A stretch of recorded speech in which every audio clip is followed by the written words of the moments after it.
I'm not gonna lie, I was bobbing my head to that intro. That was pretty awesome. Yeah, I like cool. that. Yeah, you like that, huh? Yeah. Yeah. Big shout out to the graphic guy for putting that together. Oh, no kidding. Awesome. Nice. Yeah. Great job, Jay.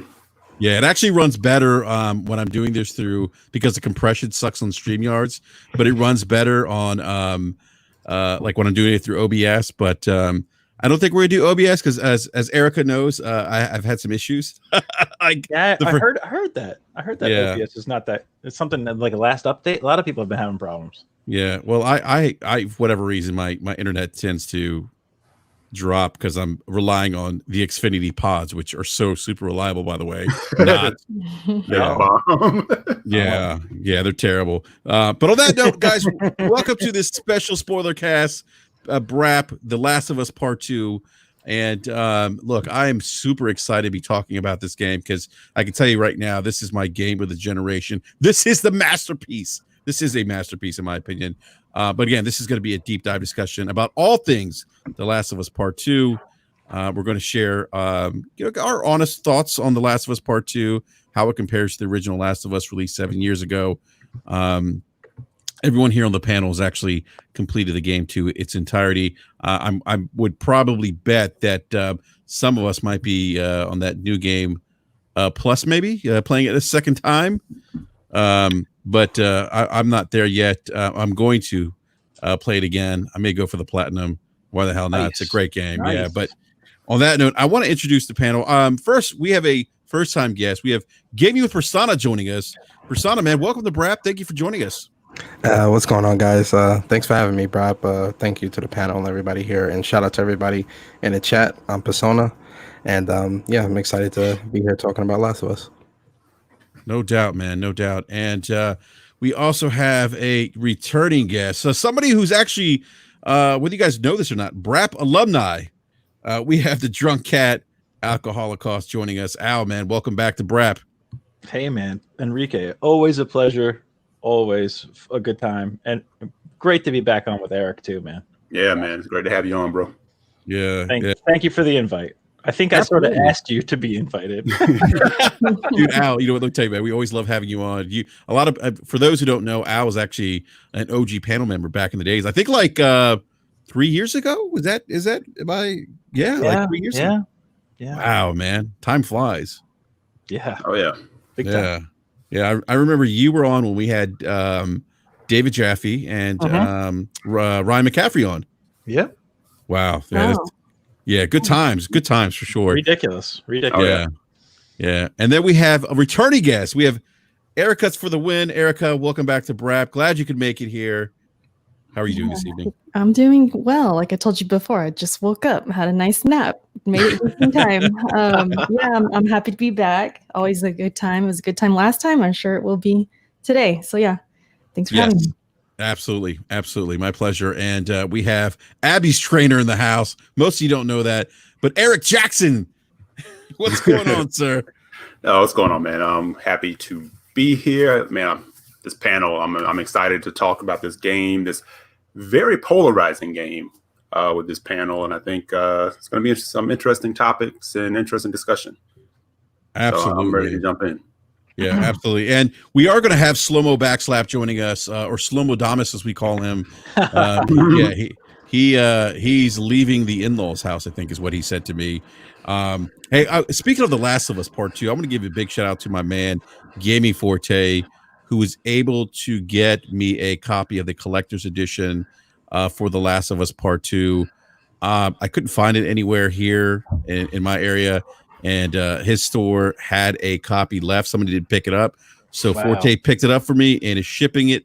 So Forte, you are the man. Thank you, sir. So right now, that's incredible. That's incredible. Yes. Mm-hmm. Yeah. Oh, let me tell you what I have right now. I have 2 copies of The Last of Us Part 2 Special Edition. And now I have the Collector's Edition on the way. And I'm trying to give away the Special Edition Last of Us Part 2 to someone in the live chat if we can get to 2,000 subs. We're almost there. We're like 22 people away. Oh, damn. Spread the word. Share the close. podcast. Yeah. Share the word. Spread the love.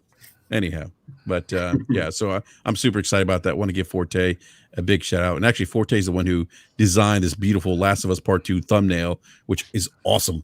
So, all right, so let's get into the meat and potatoes here of the Last of Us Part 2. I'm just going to start off real quick, just to I'm not going to give my entire opinion of the game, but rather just do a quick introduction, my synopsis of my thoughts, if you will, about this game.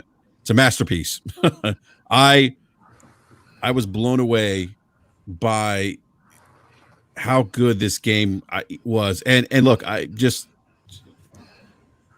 did see the spoilers, and I will say this. Oh, you did. I did, but the spoilers didn't ruin the game for me though, because there's a lot of context missing from. That's what I've heard from someone else. Someone said that I lucked out. I missed it. I got Metal Gear Solid 5 spoiled the day before release. I got Red Dead Redemption 2 spoiled the ending the day before release. I got all this stuff, and I was expecting it. But I managed to dodge those bullets. But the same, not to take away from your comment, but back to you, Enrique, I heard the same thing. Someone was spoiled, but said, it really didn't matter because it happened so early on. And I'm assuming you're talking about Joel. Yeah, Joel was the big one. And I kind of expected that anyway. I think a lot of us did. But I will say this game. The first promo for the game, when Ellie was playing the guitar and the camera was going around and he turned into a ghost almost. Yes. It sort of alluded to that. And everyone was like, oh, Joel's going to die. Joel's going to die. And then Druckmann was like, Joel's in the game. He is a main character in the game. Well, yeah, in flashbacks, but semantic. Druckmann is son of a. But back to you though. Yeah, but I'll say this: to me, it's a masterpiece. Naughty Dog did a tremendous job. I know there's people complaining about a complex story. I didn't find this story to be that complex. It reminded me the approach of the story or way the story is told. Kind of reminded me a lot of the way Tarantino tells stories. We have these flashbacks to give you context of things that are happening while you're playing, right? And I really enjoyed that about this game. And it just, to me, it's the game of this generation. I'm still thinking and processing this game, and no other game that I've played this generation has had that kind of impact on me, where I'm literally thinking about this game and revisiting things that I experienced and digesting it and talking about it with other gamers. There's no other game that I've experienced this generation that's done that, except for maybe The Witcher. Well, you said Death Stranding. And Death Stranding, yes, Death Stranding would be another one. Death Stranding's pretty crazy. I'm going to say, just to back end off that comment, what you said, like there's no other game like that. I'm going to say there's no other medium that could have presented this story and make you care about the characters, because unless you're playing these characters and unless you're walking a role, you're walking a mile in the shoes of the person you're supposed to hate. I mean, you couldn't do that with a movie. If you saw this movie, you might still not care about Abby. You know what I mean? Mm-hmm. But if you playing and you're having a cognitive control of the actual character's progression from, you see this woman as a monster. You go. I guess I'm jumping ahead into the discussion, but I just think it was so well done. Like you said, Enrique, I just think that no other medium could have done this to be this successful. Mm-hmm. It doesn't make you have to care about the characters that you play afterward, but the way that it makes you have to play as them, it gives you the choice of whether you care or not, whether you buy in. Right. Whereas a movie would just be like, well, I'm watching the whole thing, so I have no control anyways. No, absolutely. Game Persona, because you first time special guest here, so I'm going to go to you, and we can really get into the discussion here of this game. Give us your thoughts of the game. What some of your pros and cons were with this experience. Yeah, sure. So first things first is with Last of Us 2, it's definitely one of those games that Naughty Dog as a company, as creators, they, in my opinion, have constantly continually outdone themselves with the games that they've created. Each game they create gets better and better. And I think with Last of Us 2, I think we get to a point where, for me, I'm looking at other games and I'm like, you're put on notice here. Like, this is Naughty Dog putting you on notice. Big time. Especially going into next generation. You know, we're ending the generation, like, you know, Last of Us, the gameplay between Last of Us 1 and 2 has grown so much and has improved so much. The story is so much better. Like, not saying one is bad, one is very good, but this one just takes it to that next level. The character is great, and also I know you said that you were spoiled. I was spoiled as well. I'm weak. Oh no! I tried not to look. Sad. I'm so sorry. Yeah, I tried not to look. But I was spoiled. But when I seen the spoiler, I wasn't mad. You know, I was just like, this makes me want to play the game and see what happens in the story even more. Yeah. So too, yeah. I've heard others say that too, Persona. Yeah. When we saw that, you know. Yeah, so it's like playing through the game and playing through the story, seeing Joel die and stuff like that. It hurt. It hurt me, and it was something that really hurt like a lot. You know, especially having him in the first game and all this other stuff. But as I got deeper into the game, I understood, and as I got deeper and started playing as Abby, I'm like, okay, this is okay. Joel is the bad guy here. You know, like he, and I don't want to get ahead of the discussion. But the gameplay, the story, great. In terms of pros and cons, the pros are the stories, the character development, the world, the weapons, stealth, the immersion, the environments, all of that is pros. The cons for me, I really don't have any, honestly. Okay. I don't have any cons. Wow. No. Okay. Fair enough. Yeah. That's fine. Yeah, Erica, I want to go to you. What again, pros and cons of The Last of Us. And then, by the way, guys, we'll do pros and cons. And then I do want to kind of take a step back and talk about the whole Joel thing. But go ahead, Erica. Wow, I feel like I'm about to spoil this party right now with my opinion. No, that's what we're here for. We talk about all of it. Man. One con. Okay. Shoot, where do I start? So just overall pros and cons. I'll start with the pros. The attention to detail in this game was something. It was like I never seen before. I mean, it was top notch, graphics top notch. I was a big fan of the first game, so I did see the leaks, and I was upset with the leaks. I was like, I can't do this. Knowing how Joel goes out, playing as Abby, going into the game, I did have that kind of negative vibe. Like, man, I don't know if I can do this, but you guys are right. I think BRAP, you said this when you do play. Was it you or? Yeah, it was one of you. Where you do play a game, it's a different type of medium where you can understand the other side, and as you play the game, you kind of become that character and understand where they're coming from. And movies can do it. I was going to say a Netflix show can maybe do it, but as a video game, and the way I looked at it was like, yeah, I didn't like Abby going into it, but playing as her, I became her, right? Because you want to succeed, you want to play and to succeed, and you want to win. So I had that feeling pretty quickly, I'd say, once I was playing as Abby midway through the game. She grew on me. I will say Abby was an interesting character.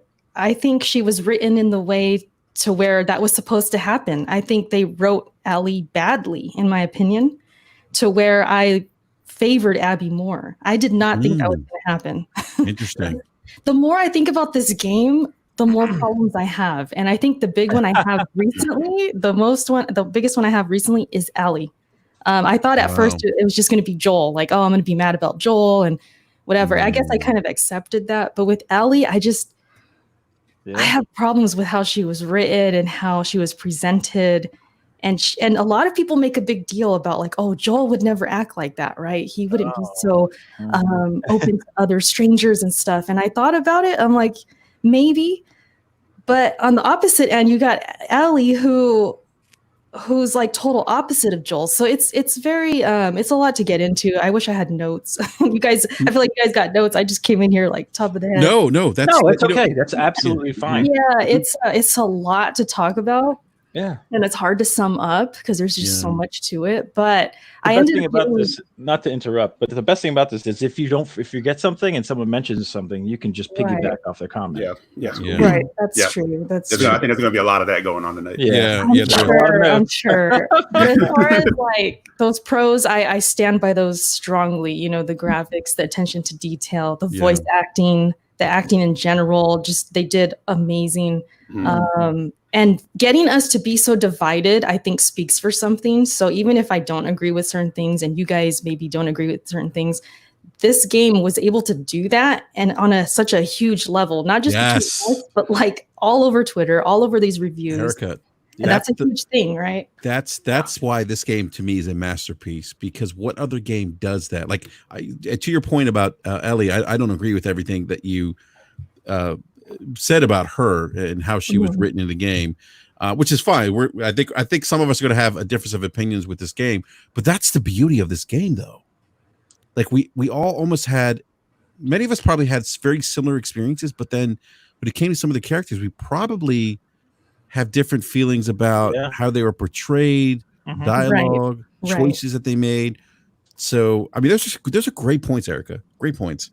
I mean, just the Ellie thing alone, I'll just touch on that before I forget. Because the first game, you might be right. You know, we have this idea of who they were and the kind of character they were. In the first game, you guys remember Ellie, she was somewhat kind of comic relief at times. She was kind of that bratty teenager that made snarky remarks and had a sense of humor. And she kind of showed that at the end of the game. Remember when she was laughing at the guy that was scared, that random character at the end, he was scared of the clicker that was tied up or whatever. Yeah. So, and she kind of called him, like, what did she say? He's a little bitch or something like that. So she kind of showed that, but I felt like that was it. That was the only moment.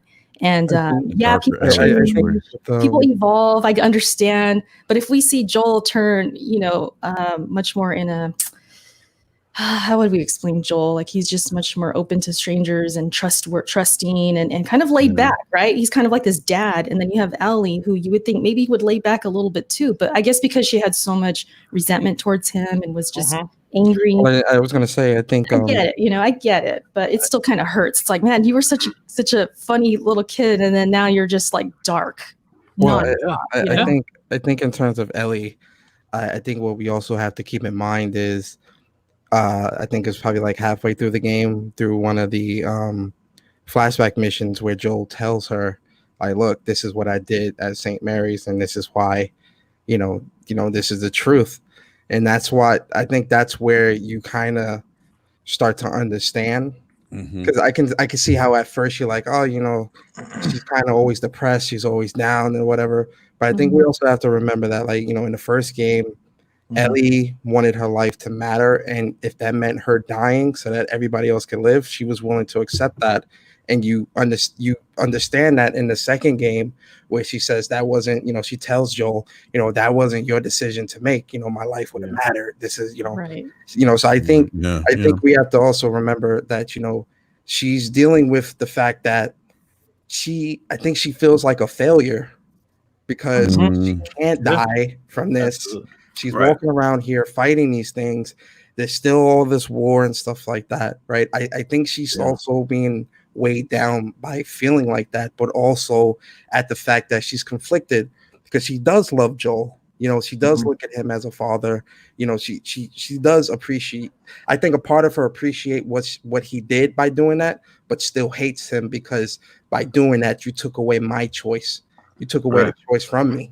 I can't make that choice anymore. And now you doing what you did set off these chain reaction of events. And now once he dies, and then, she's on this mission, it's because he died. It's just a culmination of things. So I think that's what we also have to keep in mind with her character. She's conflicted. Yeah. Wow. If I can jump in there, I want to piggyback on what Persona's saying. When you come into the first game, these events kind of kick off in about 2013-ish or something like that. Yeah. Like the main events and stuff. Yeah. So by the time you meet Ellie, it's a few years later, right? So, and Ellie's kind of coming up in this world. If you play Left Behind and everything else, Ellie's life has been misery. Yeah.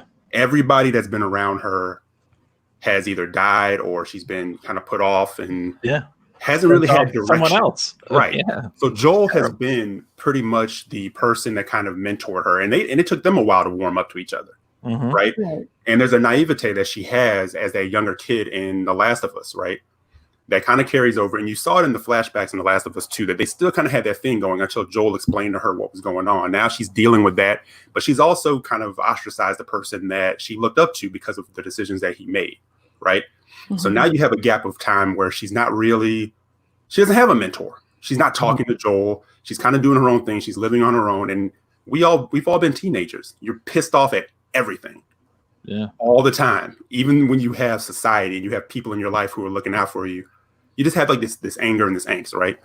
So I kind of look at, you have that going on, and what kind of puts her on this path. And I know, like Erica said, it is, you kind of have like this idea of Joel and Ellie from the first game, but it's in this world of The Last of Us, which is just brutal, nonstop brutal. And your only goal is to make it home and get to the next day, right? So she has all these things going on, and I think her motivation is just being lost, because she has this wedge between she and Joel, her mentor, that you see in a flashback where they were trying to repair that breach, right? But then he's taken from her. So one of the things that maybe you guys have experienced, I know I've experienced it, and it's things left unsaid that you can't take back and you can't do anything about. And some people are pretty good at compartmentalizing and moving forward. But if you really had something that you wanted to do and say to somebody, now you can't do it, and all you have is like the anger that you've been carrying for so long too, that can't change you. Yeah. No. That's a great point, E. And while you have the mic, man, real quick, man, what were you saying be your pros and cons with the game? Yeah, straight up, like pros, like Eric said, game's gorgeous. Yeah. But sound, I mean, I'm listening to this game from the score, the music, and just the sound effects. Oh my God. Yeah, dude, I mean, Santayo made me cry again, dude. Yeah. I mean, it's just brilliant in all those aspects. And just, yeah, like, like hats off to Naughty Dog. You see like the work that goes into like, the lighting and the animation, and, and everything like that. You see the screenshot, not to interrupt, but you see the screenshots on Twitter, man. No one has posted an ugly picture of the game. No, not at all. I haven't seen one. Not possible. Not at all. And then it's like, you go into like these buildings, and it's like you're in the way the building settles, and you're like, oh my God, is that a threat? And you're like, or is that, every room has a story. You can just see what happened in that room from the notes you find, from the bodies you find, from the stuff you see, the debris, the stuff on the wall. Right.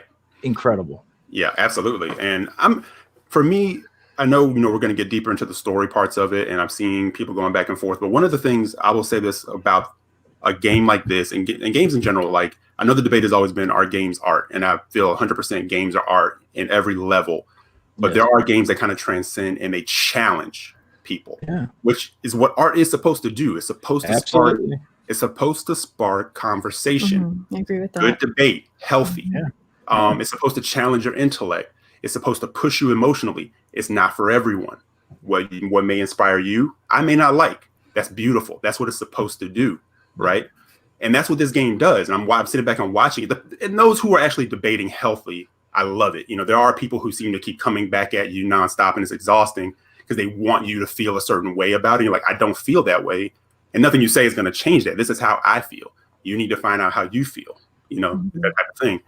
So it's just, I think on that level, this game kind of did what it needs to do. But I'm also like kind of weird like that. Like, I don't necessarily feel like I have ownership over characters. I kind of like when things get pushed forward as opposed to getting the same thing over. Now, I feel like where Naughty Dog in this story kind of goes, there are some things where I'm kind of like, it's supposed to challenge and make you question certain things. Like, I know people are questioning, would Joel really do that? And it's like, maybe he would, but the writers kind of saw it that way.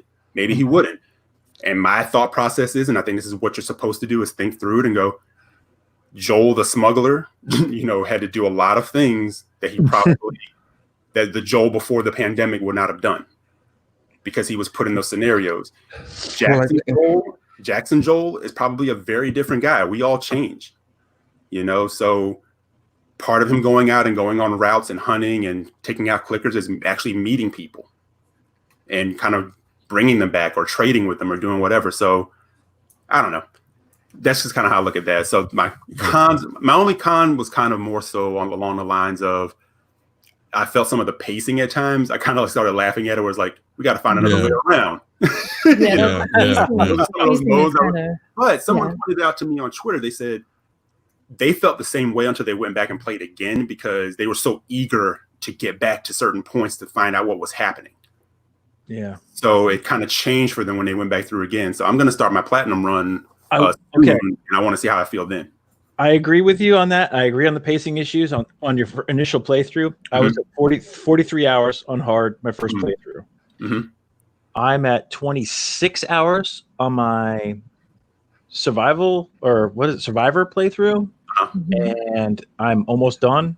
And the pacing is okay because I'm not wasting time doing things like. See, that's what I want. I wonder where this hotel goes. Oh, you know where to go. Yeah, you know where to go now. So yeah, exactly. Okay. When you know where to go, you just go right for either the quick. You're not reading all the notes.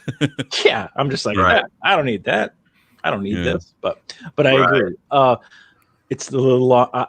One of my cons is a little long in the tooth, but you can continue, Eric, on your. No, so that was kind of like my initial con, but like I said, that may change when I go back through. Yeah. But again, like I said, I'm the kind of person I kind of like.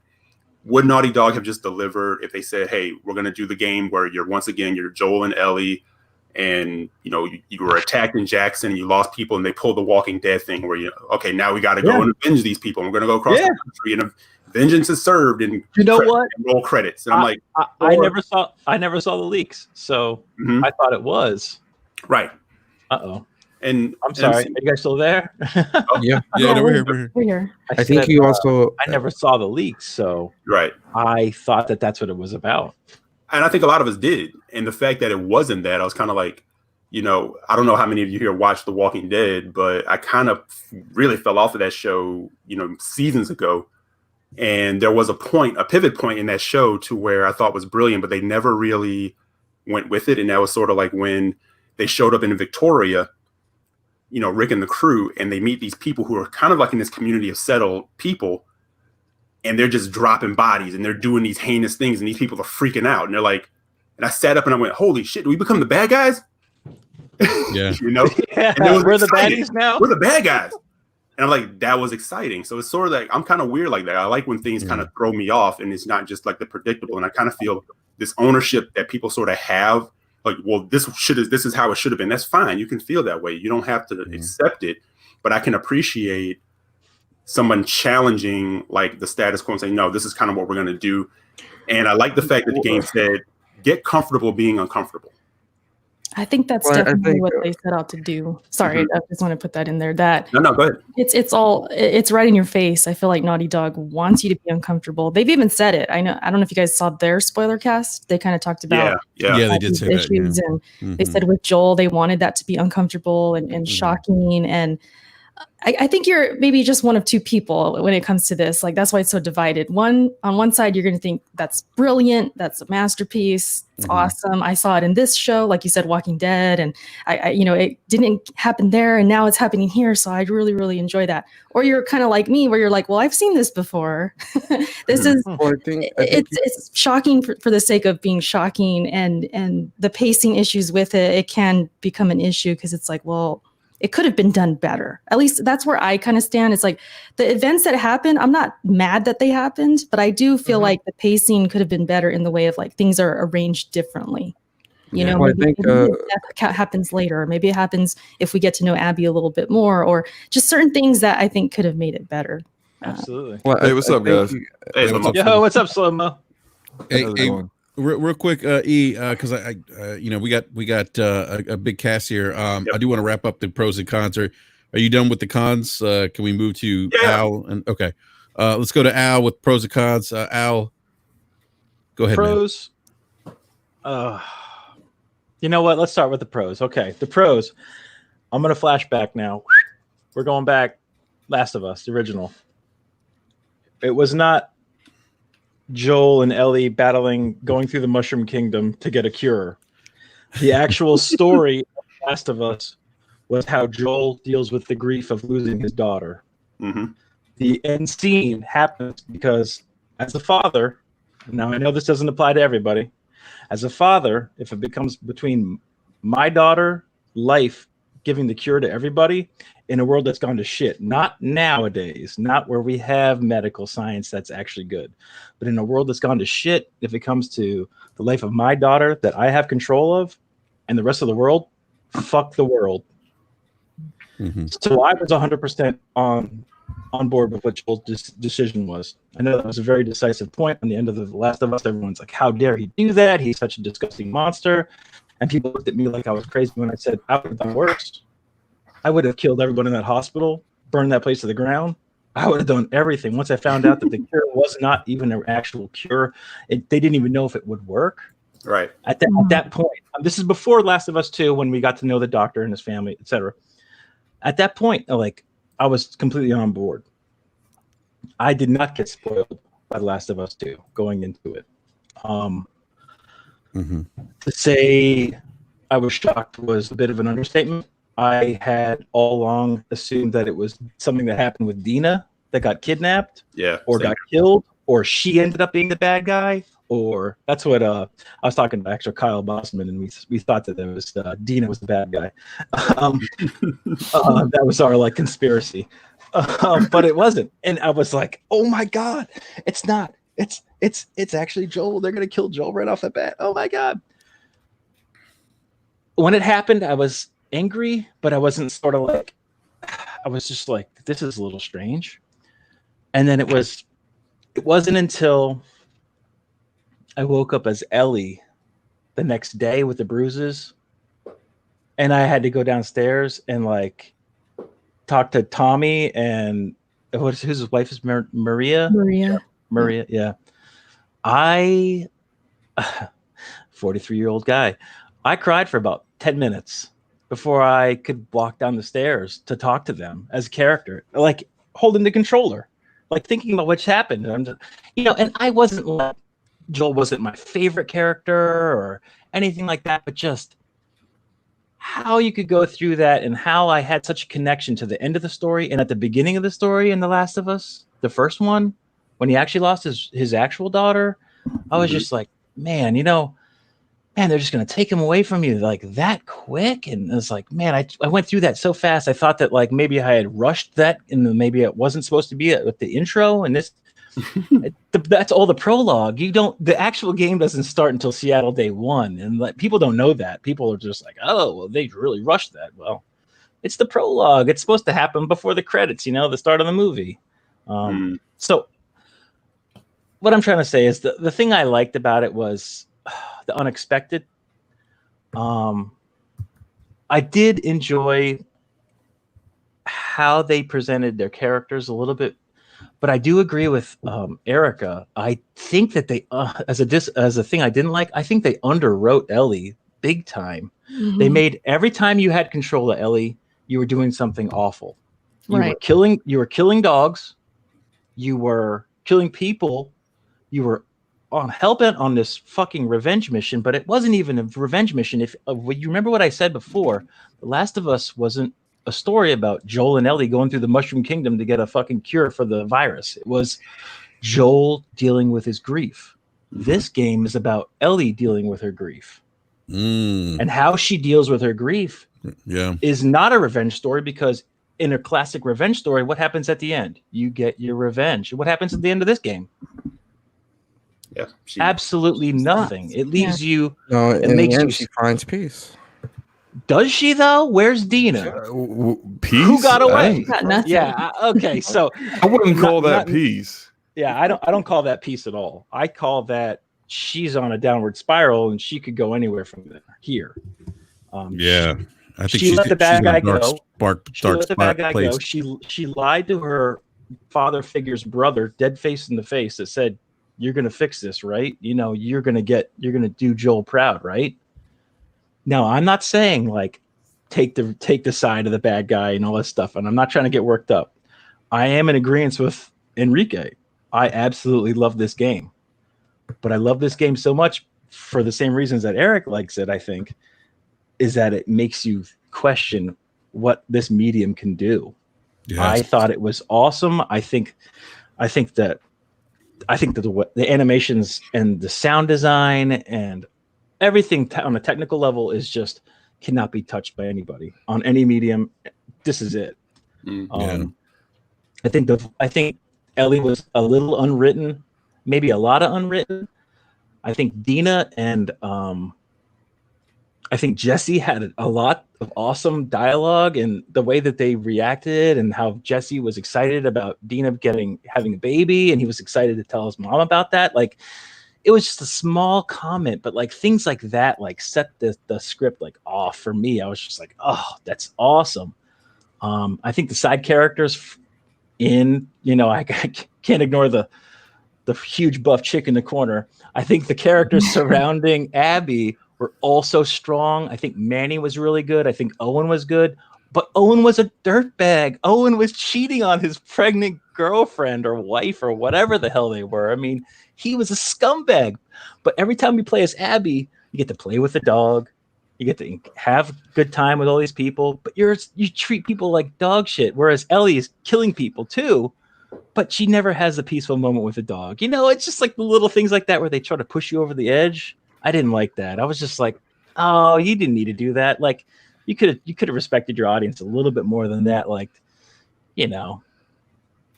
You know what's interesting as you're talking about the side characters? I'm thinking about Abby side characters. I didn't really like them as much. Like you I brought didn't either. Yeah, I didn't like them either. But Ellie's side characters like Dina, Jesse, I loved them. they were the best. They were my favorite. Interesting though. I wonder if it's because of how I feel about Ellie and how she was written. Maybe everyone around her stood out more to me in comparison to Abby. So that's interesting. Just something I realized. Yeah. Al, are you done? I did kind of like Owen though in a bit. I think Owen had some interesting things going on. I just don't know if they gave him enough time. But Owen was like the guy that was pushed into stuff. Like his heart was never. You can sympathize with a character like that. He was into it. Yeah, he was the good Firefly. He was the Firefly that they would have wanted to meet. Right. Like, I think what everyone has to understand as well is that, at its core, these games, and I'm even talking Last of Us 1 and 2, at its core, the game is about survival. This is something that I think we forget when we're playing these games. In Last of Us 1's case, it was one, survival, two, let's get this girl where she needs to go so we could get our guns back because we got to survive. That's really the cut and dry of that story. Last of Us 2, it went from surviving to let's try to live because they're in Jackson. So let's live here. Let's have our lives and things like that. And then you're quickly reminded that this isn't a great world that we live in, and that there are other people in this world. It's said in the beginning, Joel crossed a lot of people, and we understood who he crossed to get to this, to get to where we were in that situation. But I think in terms of Joel, with a lot of people, and I think part of people that are angry about Joel, they're people that haven't played the game. Like a good percentage of people saw the leaks and just wrote it off. And I think another percentage of people didn't play the game long enough to understand why this happened the way it did. But I think in Joel's situation, Joel is a character where it's kind of like Game of Thrones, where everybody is expendable.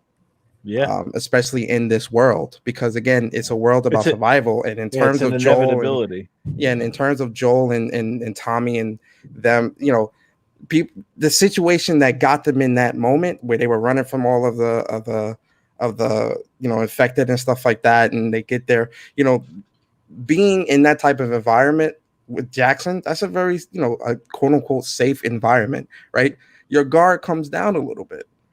That's realistic. When you're not really seeing the type of action that you used to see, you tend to get a little soft. In this moment, it's like, look, we saved each other. Come back. Let's break bread, and let's get you guys some supplies and move on. In this moment of them being hospitable, like they normally would be, clearly, it was his enemy. I disagree about that. I think it's mostly because I know people who have said, "Oh, well, Joel got soft," and I know even Neil Druckmann said Joel got soft. But I mean, being soft is different than being dumb. because this is the world hadn't changed.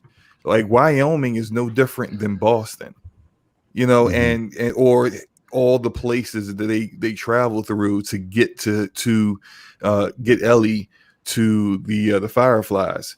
Joel was going out on patrols, killing clickers, runners, dealing with strangers for 4 years after all that happened. And now all of a sudden, just because you survive with this person through one horde of clickers, let's go back to your place. Like you have outposts all over the place. He has outposts all over the place. He has outposts all over the place. In that moment, where are they going? There's hundreds of infected chasing them. Like there's horses are faster than people on foot. You gonna ride through them infected? You can run away from them. You don't have to see like this. This is where like people start making like excuses for the script. It's like no, I had no problem with that. I know it was a pacing issue. Reasons why that didn't have to happen like that, and this is where it really comes down to. It's plot-based storytelling and not character-based storytelling. I think that's what people really have a problem with. I don't have a problem. So would you rather him die by an infected or something? Like, I mean, look, death is I'm inevitable. Not saying. I mean, yeah, the death is inevitable, true. But I thought I would have rather he died in a way that made sense for him, and not in something that we clearly saw multiple times where he could have avoided that situation. He in the past have did things differently. See, that's not character-based storytelling. Plot-based storytelling is I need to get a character to a certain place. I need to get this character to do something. Let me create scenarios that put them in that place with the person that needs to kill them to get the plot going. That's what they did. Like, I mean, you got Tommy all like, "Hey, what's up? This is my brother Joe." But Tommy was like that though. Like that, Jackson was a sanctuary for people to come and start lives and shit like that. That's what it was. Sorry, I don't know if we could curse. I mean, what I'm saying is that like these are complete strangers that you don't know, and the world has not changed at all. Clearly, because there are some people who are all about themselves. Slow-mo, can I interject for one moment? Yeah. Erica brought this up too, where the pieces of this puzzle that is the game are actually pretty awesome.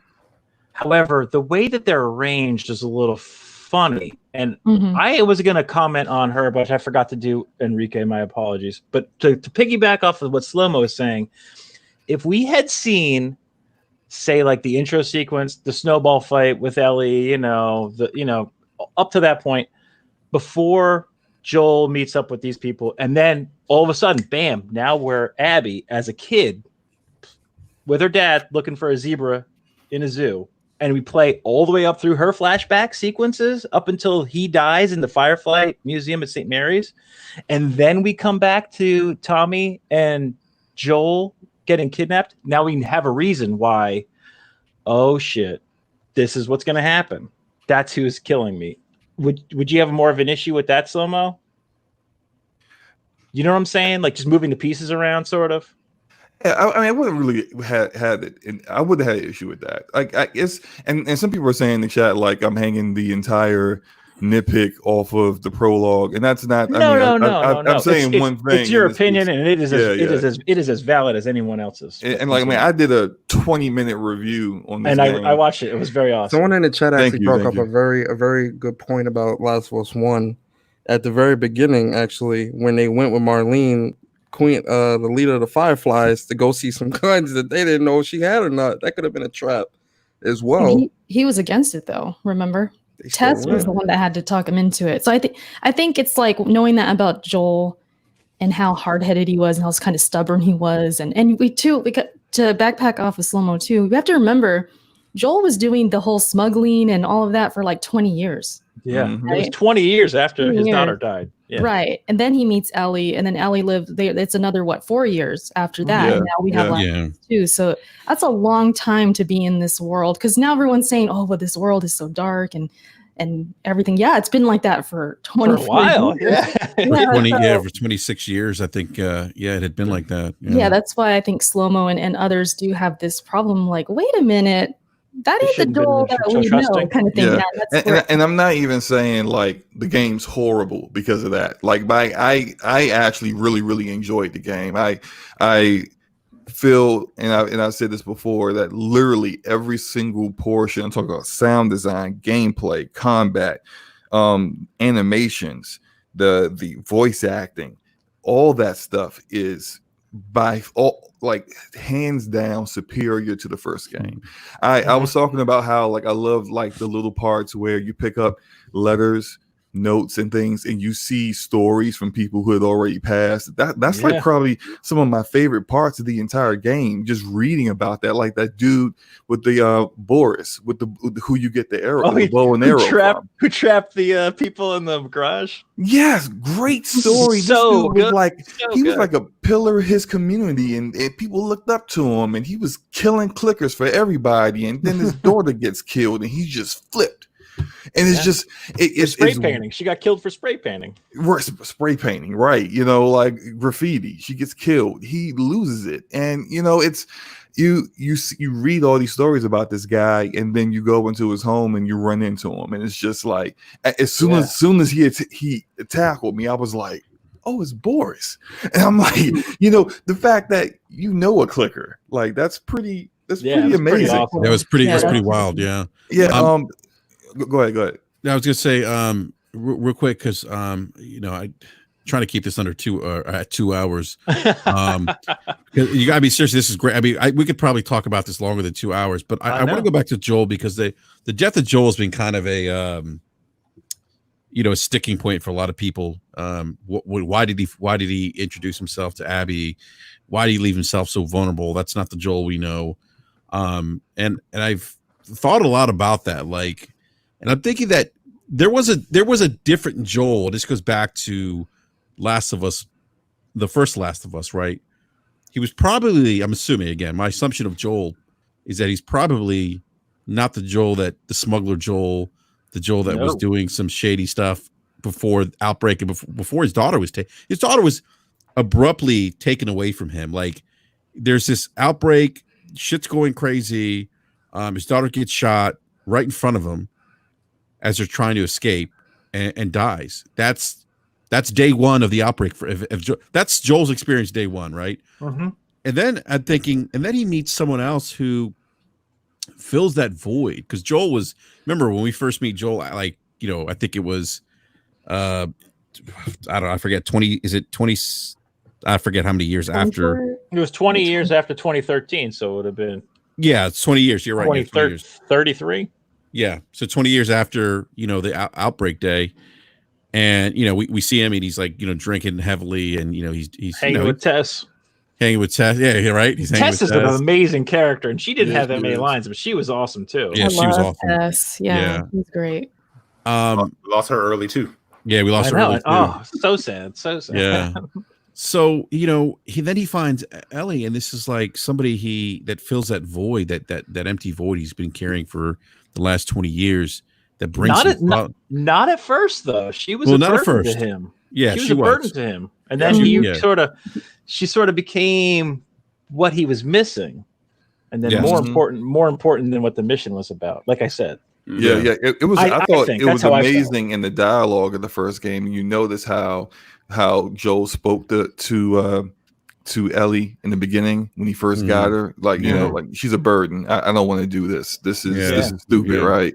Tess is she's crazy right now, you know, because trying to get us to do this. But then did you notice by the end of the game how he was speaking to Ellie? He was calling her kiddo. The same name. That's what he used to call his daughter. That's when I remember noticing back, like right around the time they had gotten to the hospital. When they were in the tunnel trying to get to the hospital, like right before that part is when I started to notice that he was calling her kiddo, and I was like, oh, isn't that what he was calling his daughter? And I'm like, oh, okay, I see now. I see where this is going. Go ahead. Real quick, because I just to sum this up real quick, you know, so I think what I was thinking about Joel and his character, and I think you said earlier, Shlomo, he got soft. I think that he probably got to a point in his life that, my interpretation is that Joel probably got to a point of his life where he had Ellie now. He was kind of like playing this fatherly role, and perhaps his mind and and now he's kind of living in this, what I guess I would call civilization, right? Like I guess my point is Joel's a little more grounded now after the fact than he was. And I think that him becoming a little more grounded led to that decision of, introducing himself and not being as skeptical of people, because I think Ellie's kind of helped him maybe overcome that giving him hope again that you're something to live for. I don't think Joel had that conviction of life after his daughter died and he was smuggling. I almost feel like Joel had a death wish, right? Yeah. That he just didn't care to live. Like, hey, if I die, fuck it. I got nothing to live for. And now he's got something to live for in Ellie. And I think that dynamic changed him, which led to him kind of opening up and trying to help others, as opposed to being like, oh, wait a minute, is this person going to kill me? And speaking of, by the way, of attention to detail, when Abby realizes who they are because they introduce themselves, the look in her face. Oh yeah. It just changes on the replay. If any of you guys do the replay on the New Game Plus and you already know what's going to happen, you just pay attention to the characters that things are going to happen to. There are like signs from a million miles away that things are going to go crazy. It's intense. Yeah. Erica, because you mentioned that you watched the spoiler class with like Druckmann and everyone, and he kind of commented on that. He said, if you kind of look, you can see that Joel realizes he fucked up. Oh, I realized it the first time. Yeah, you can see like, it. He's just my guard down. Yeah. Don't let your guard down. He's like, let's say your speech and get it over with. Yeah. Like he's still a badass, but he's just tired and old. Not you saying he's washed? He washed out. Like Enrique said, and like Erica said, like Joel, like at that time, like he sort of knew. It's hard to say, like what I feel like. I knew that he was going to like let his guard down, because throughout the game you see what happens after the guy made a comment about her kissing Dina. It was the night before Joel is killed that they literally reconciled. So at that point, he may have been an emotional, like, things might be okay. I might be able to talk to people again. The girl that I really, really like, that I want to, he's not saying this to himself, but the girl he really, really wants to like fill that void of his daughter is actually willing to talk to me, maybe willing to forgive me for what I did. I see this girl in trouble, I'll help her out. Yeah. Maybe that's why he let himself down. He's let his guard down. I will say that people have to also go ahead. Go ahead. Sorry, Erica, go ahead. Glorious, thank you for the super chat, man. It says the most realistic death for Joel would have been a death like Omar from The Wire. But he doesn't deserve Omar's death to me on The Wire was like, I was shocked. That was shocking. Yeah. That was crazy. I was like, they did Omar dirty by doing that. What was the name of the kid that shot him? Like, it was like Kemar or something like that. The little dude was like, "That's Omar." Yeah, he was like, handled it. Like, yeah. But but just real quick, and thank you for the super chat, Glorious War. I just want to say something regarding his death. I didn't have an issue with how he died, because I thought to myself, like, he had to know that probably this was coming. Yeah. That he basically, and even though we know the cure didn't work or wasn't guaranteed to work, there was a lot of hope behind that. A lot of people had so much hope, and think about that. Yeah, and the Fireflies was a national group. It wasn't just one small isolated Salt Lake City group. Exactly. They had sales all over the country. Yeah. But imagine having that rug pulled out from under you and to have that last hope, last gasp of getting back to normal, it's taken away by one person. I mean, look, people are going to come back. I mean, like, in that world, absolutely survival. It's all about survival. I mean, I mean, so the way I think that we're often conditioned to think of our heroes. They always win, but is Joel really a hero? No, he's not. Not in this game. He's not. Nobody I mean, is, really. this game doesn't really have heroes. Like No. you even the Fireflies, like oh well, he ruined everything. We could have had a cure. Like you didn't even know it was going to work. And then don't even try to act like, oh, but like Joel didn't give her a choice. What if she would have chosen that? They didn't give her a choice. She didn't know what was going to happen when she went under, and they knew what they were going to do before they put her under. So like, there's no good guys here. There's no good guys in the first game or the second game. Everyone in this game chose revenge, chose vengeance, chose to go after people for what they did. And Can I interrupt all and ended say, up with, Can I interrupt and say Henry and Sam were innocent in the first game? Yeah. You can say they're that. kinda doing their thing. But I love like, Henry and Sam. all of the main people who make decisions based off of like, oh yeah, he deserved to die. He deserved to go out that way. Think about everything that happened to them. They all ended up dead, or they ended up wishing they were dead, like Abby was at the end of the game. I was not ready for Manny's death that fast. I was like, no, I really like Manny. I knew he had to go. Everyone had to go. I mean, like that headshot was. Man. Yeah, that I didn't know Tommy was a sniper like that. Did you think it was Tommy at the end of that? I didn't know. Thing? I didn't know. I knew it had to be Tommy. I thought it was Tommy, but it wasn't. Yeah. It didn't occur to me. I was streaming the game, and I think the chat had said something. I'm like, oh shoot, it is Tommy. Like I was a huge surprise. That was one of my favorite parts. I'd say in the game. Tommy was a damn maestro with that sniper rifle, man. Stop playing around. It's like, where do you get all that ammo? Shoot. Yeah, right. He's like, I'm like, yo, and like you couldn't even get away from him. It's like if you, yeah, he was on. If you were just peeking out of the corner just a little bit, that bright light bright light, but that flash came up. Yeah. It was a wrap. Yeah, he was a killer with that sniper rifle. And look, I enjoyed. How about that flash though, slow mo? Like you see the flash and then you hear the shot coming. Oh yeah, it's just so great. I hope if they do a third one, we get to see Tommy's day 1, day 2, day 3. How awesome would that be? Yeah. Where he ties those guys up. Oh god, it must have been intense. Yeah, right. When he pit them against each other, and Ellie's like, this is a interrogation technique. They write on the paper. If they wrote the wrong thing, they get shot. That's crazy. I gotta admit, I was kind of pissed at Tommy when I was in that car garage, and he kept shooting at like walls and cars and stuff to attract the clickers. I was like, you mother, because like. There's a 3 or 4 times. Like, no, I'm fighting the clickers. I'm doing okay. Sniper shot. Like as soon as I got out of through just the animation of swinging, swinging your weapon, killing clickers, stabbing them. Next thing I know, I got a little bit too further out of cover. Bow. I'm like, mother. Tommy, he just kept getting me, but I mean, like it was.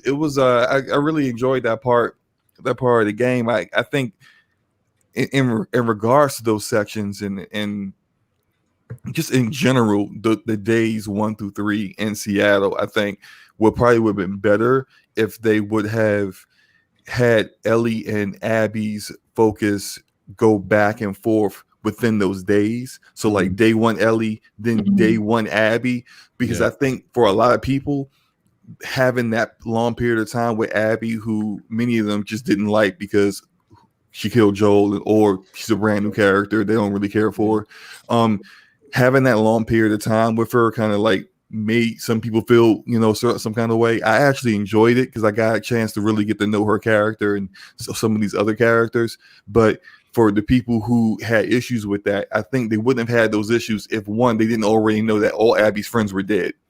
Yeah. Because by the time you end day 3 with Ellie, everyone's dead except everyone's fake except Manny at that point.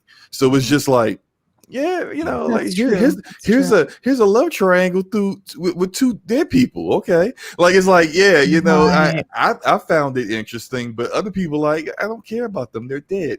So it's like if they would have did it where day 1 Ellie and Dina. They kill that dude, Danny, and then day one, Abby is. They pull out the they pull out the body bag. Oh no, it's Danny. It's like then it's a little, it's a little bit different. That would have been cool. I think that would have been better than just having straight up, 5 to 8 hours Ellie, then another 5 to 8 hours Abby, and then start switching back and forth again. But I mean, I'm sorry about going off on a tangent like that. I just think that those sections were fun.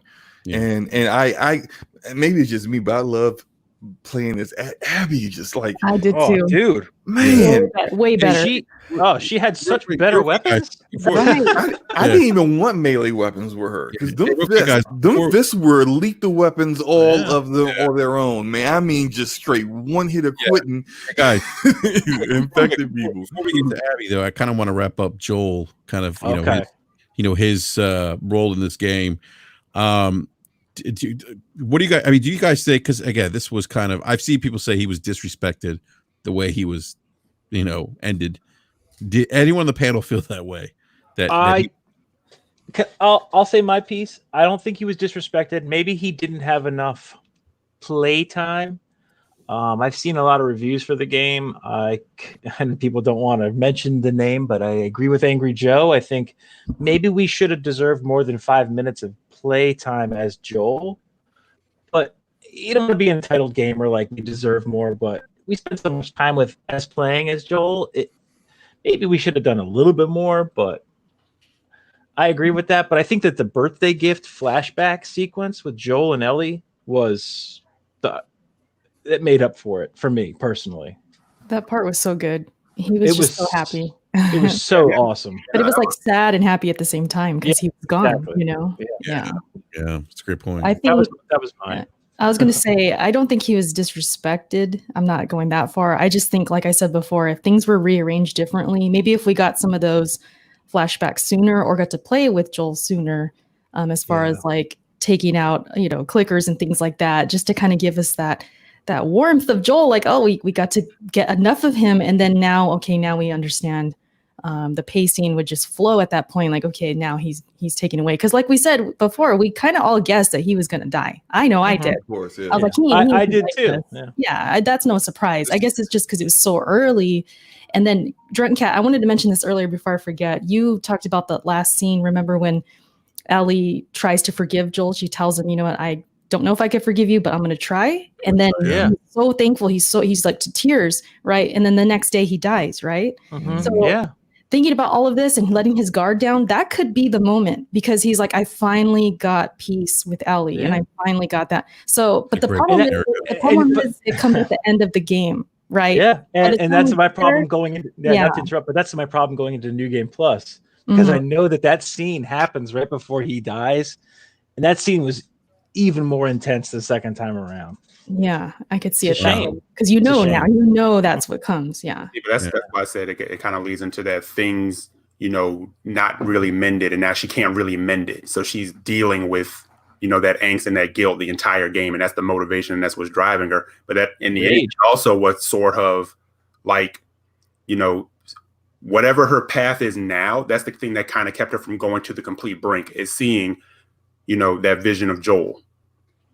On the porch, playing his guitar, smiling. It's sort of like, Joel did a lot of things that he had to do. Is Joel the hero? We don't see him that way, but Joel at the same time was not a monster. Joel did the things that he had to do, but he didn't set out to just destroy and murder people whenever, He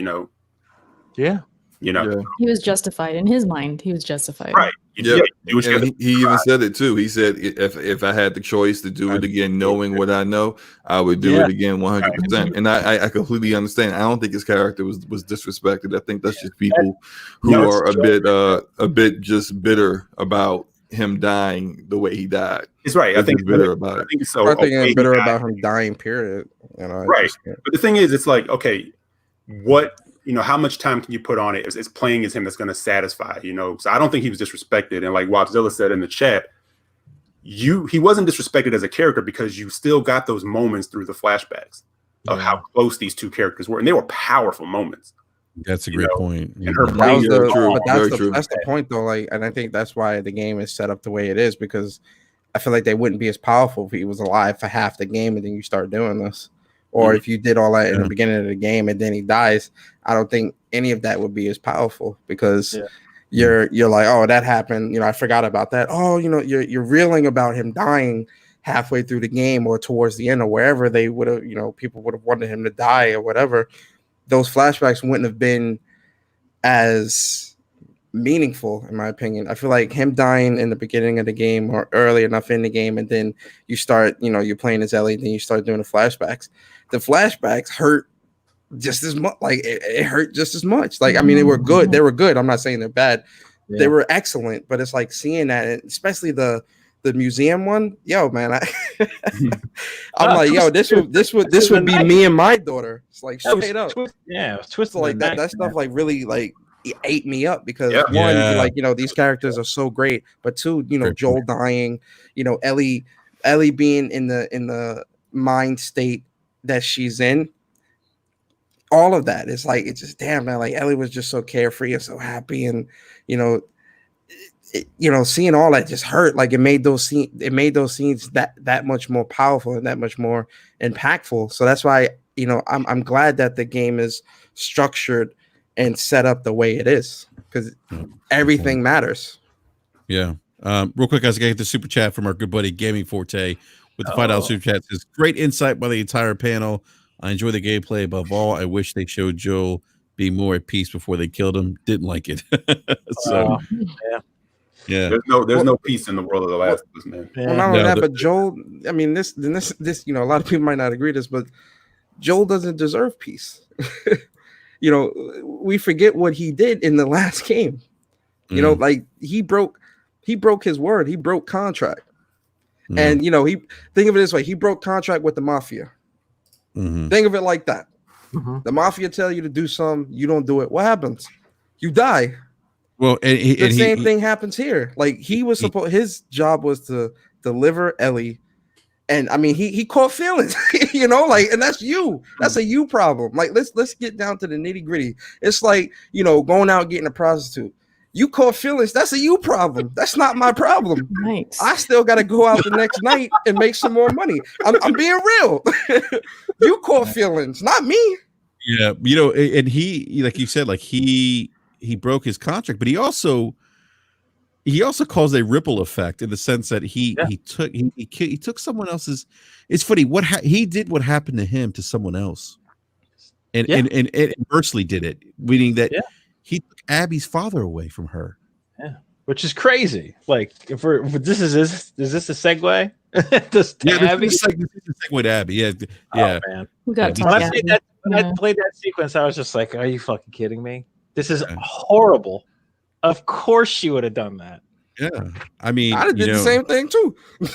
I think Eddie probably in that circumstance. I think you think about it. I mean, that was her. I mean, assuming she doesn't have any other family that's alive, but that was it. That was her dad. I mean, holy shit! Like we saw, her dad was a medical nerd. He liked healing things. He wanted to go see the zebras at the zoo. I mean, he wanted to make the world a better place. He was an actual nice guy, and there goes Joel getting feelings like feelings, man. You know, her dad even struggled knowing what he knew about the procedure. Yeah.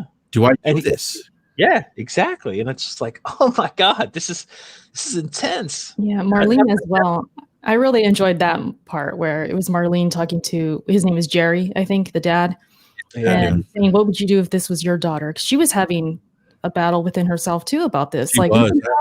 Fireflies, definitely, they had an internal struggle with it. I loved seeing that. I said that was my review or whatever, that I love to see that side of it, because the Fireflies, in their minds, they're doing the right thing. In Joel's mind, he's doing the right thing. That's what this whole universe is about. Everyone thinks they're doing the right thing, but everyone's kind of monsters in their own way. Nobody's a hero, right? It's just this world where everyone's doing bad things. Everyone's killing other people. And like we said, you know, Abby, that's her dad, but Joel killed so many people, and Tess killed people, Ellie killed people. They all got families, right? So it's like, you know, everyone lost somebody. So It's not that I like Abby, but she's not special. She's Erica, she was the daughter of that surgeon. yeah. You know? Erica, let me ask you a question, because you bring up like the characters, and like they're killing people and stuff. They're not really heroes per se. I think, and Eric and I talked about this today earlier, but I almost feel like gamers have been conditioned to think in kind of black and white when it comes to games. We have our Marios, we have Master Chief. They always win. They're the heroes, the good guys, right? Where this game, that's not clearly defined who the good guy or the bad guy is, per se. Yeah. BRAP, you know what it is too? I'm sorry, Eric. I mean to cut you off. Go ahead. You know what it is too, to kind of add on to that? I think a lot of gamers have been conditioned to only seeing one character be the main character of a game. Like Kratos, right? Kratos, he God of War. Who's God of War? God of War is Kratos. When you hear God of War, you hear Kratos. When you hear Last of Us, who do you think of? Tess, Marlene, Joel, Ellie. It's so many people in this game that can be important. And I think a lot of people honed in on Joel, and rightfully so. The first game is phenomenal. Like, Joel's performance is amazing. He's such a great character. He's so strong. And, that's a good character, but he is not the only main character in this game or in this franchise. Well, the game's called The Last of Us. Who is The Last of Us? No, that's what I'm saying. That's what people seem to forget. It's like, it's The Last of Us. That means that kind of denotes there's people that these like who us can be anybody, right? Exactly. It can be anybody. Who's us? And I distinctly remember when we started hearing the rumors that there was going to be a Last of Us 2. I remember people saying that they didn't want another Joel and Ellie story because they felt that their story, the way it kind of ended, was enough. Yeah. You know what I'm saying? So I kind of think you kind of got a little bit of both. It was like, we're going to kind of touch on that, but we're going to introduce other stories of what can go on in this world. Because I remember people saying that they wanted to see, hey, maybe they can touch on things that happened to other people in the Fireflies or in other areas, or you know, and that. So, but now that we're here, people are like, do you remember the first piece of art that accompanied when they announced Last of Us 2? It was like a wooden area, overgrown, with a Firefly logo on like a stop sign or something. Mm-hmm.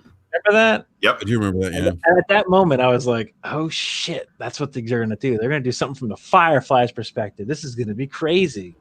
And when they started talking more about Joel and Ellie and had the voice actors come back, I was like, oh shit, I have no idea what this game's going to be about. Mm-hmm. Initially, Eric, like you said, I was like, oh man, they're going to just tell it from the Fireflies perspective. That's a great idea. Yeah. Right. Yeah. So they both in, and that's where you get Abby, like the introduction of her character from. And we can move into that. I mean, Abby to me has some of the most fun set pieces in the game. Yeah. Oh, yeah. That's a fact. Eric ended up let me in a dope Resident Evil game. Yeah, let me ask you a question, man. Let me ask you a question, Eric. Why do people have issues with the size of our arms? because man, men are insecure. It's mind blowing to me. It's mind blowing. Here's a funny thing, like funny observation. People have a problem with Abby's size, but they didn't have a problem with the size of some of these chicks who were the same exact size as some of the brutes with the pickaxes. That's right. I think because that was kind of like quick. Those are like quick deaths. Yeah. I think people don't really notice that when you got this buff ass chick in your face, you kind of the main character in front of the screen. I think people are going to notice that a little bit more. I hear what you're saying, though. By the same token, no one has a problem with like Kratos, for example, who's like super jacked, or like he's like a god, right? Yeah.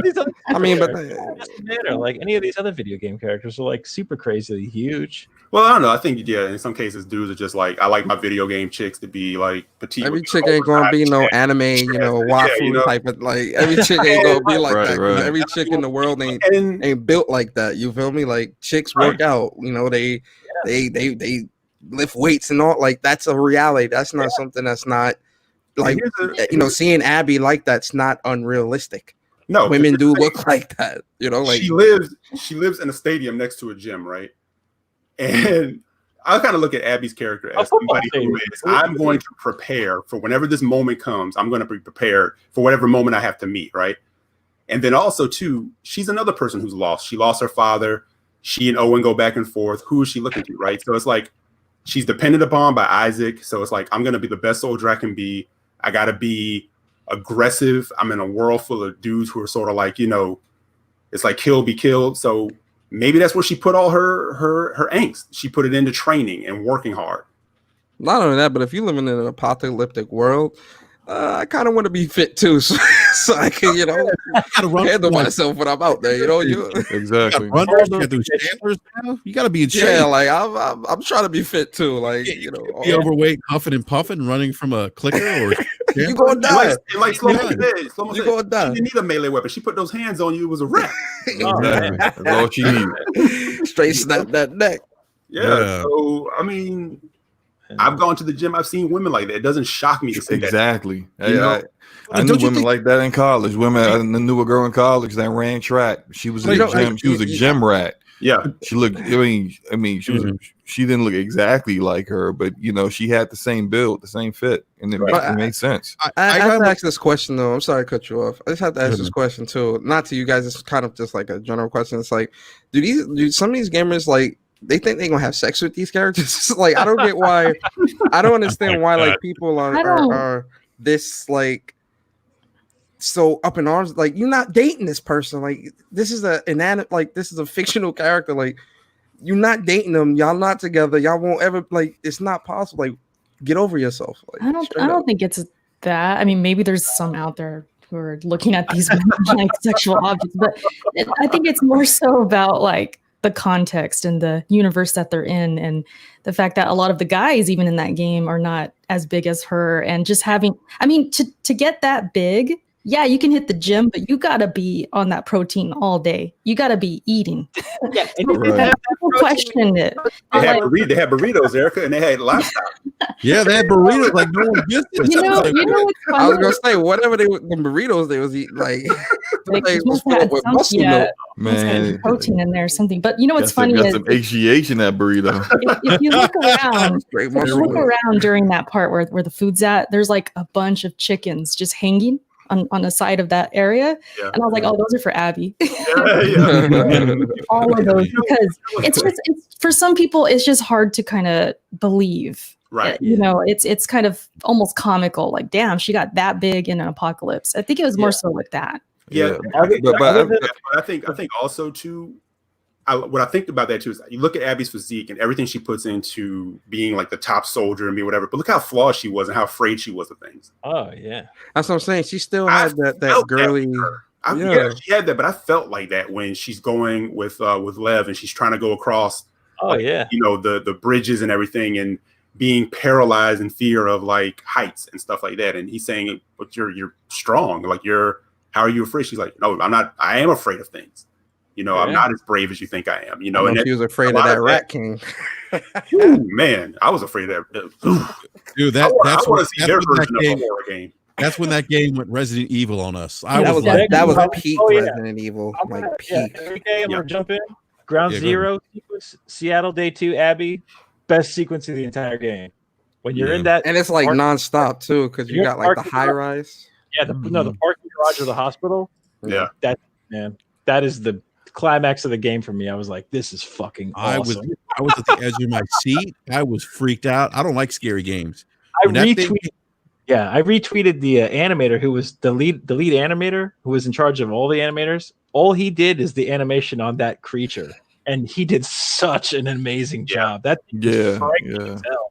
thing was frightening as hell. I don't know what the hell it was, but it was a bloater mixed with a shambler mixed with all together. A stalker and all that. It was all of them mixed into one. And it made like plot wise, it made sense because that thing had been in there since the very beginning of the outbreak. What the hell was it doing in there though? They said they cut off that part of the hospital, and they said it was like ground zero. So they was just like they just let it be.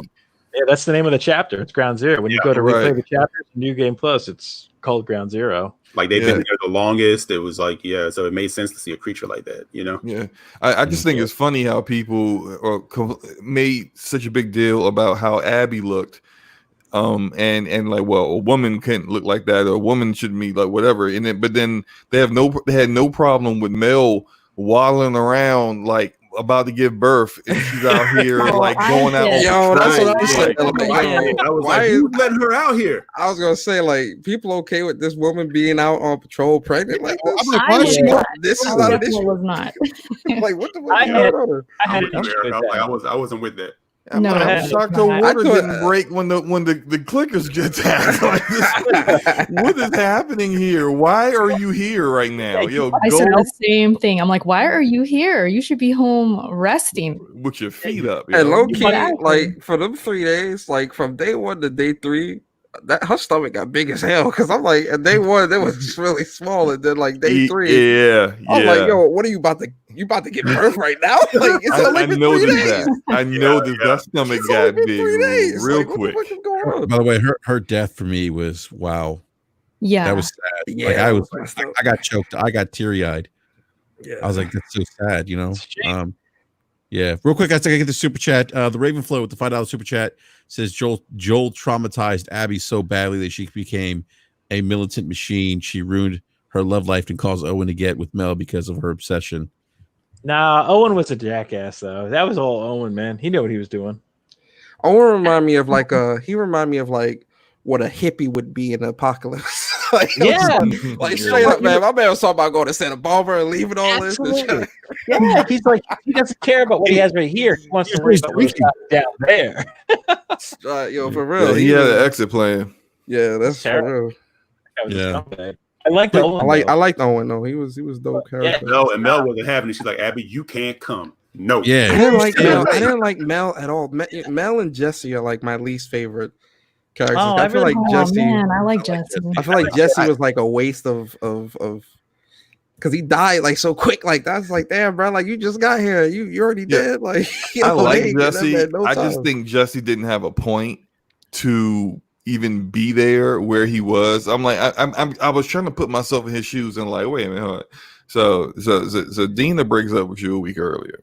You say you don't care. Okay. Joel dies. Tommy leaves. Day later, Dina and Ellie leave. And then you decide you're going to go follow them into a war with a full city and army full of people. You're going to travel from Wyoming to see. But still, you traveled solo from Wyoming to Seattle. You know what I did? You know what I didn't like too about Jesse? He was like, so when he found out that Dina was pregnant, he wasn't like acting like how like I was expecting him to act. Like, yo, she pregnant, she out here, we gotta go back. Like, he was just like super nonchalant. Oh, okay, she pregnant, yeah. Oh, okay, how many months? Like, dude, your girl out here pregnant in this infected territory. Like, yo, bro, like, can you show some emotion? Nah, I'll give you one that really kind of bothers. You talk about nitpicks and bothers. I'm like, yo, you're in this world. You're supposed to be like laying low, but you have the lights on in this theater. Right. Yeah, right? Why would they do that? Why would they do that? I hated that. I hated I know that. Abby rolled up and like, oh, there they are. There they are. Exactly. Oh, with the lights. There it is. He laughs to Lev. Just burning all electricity.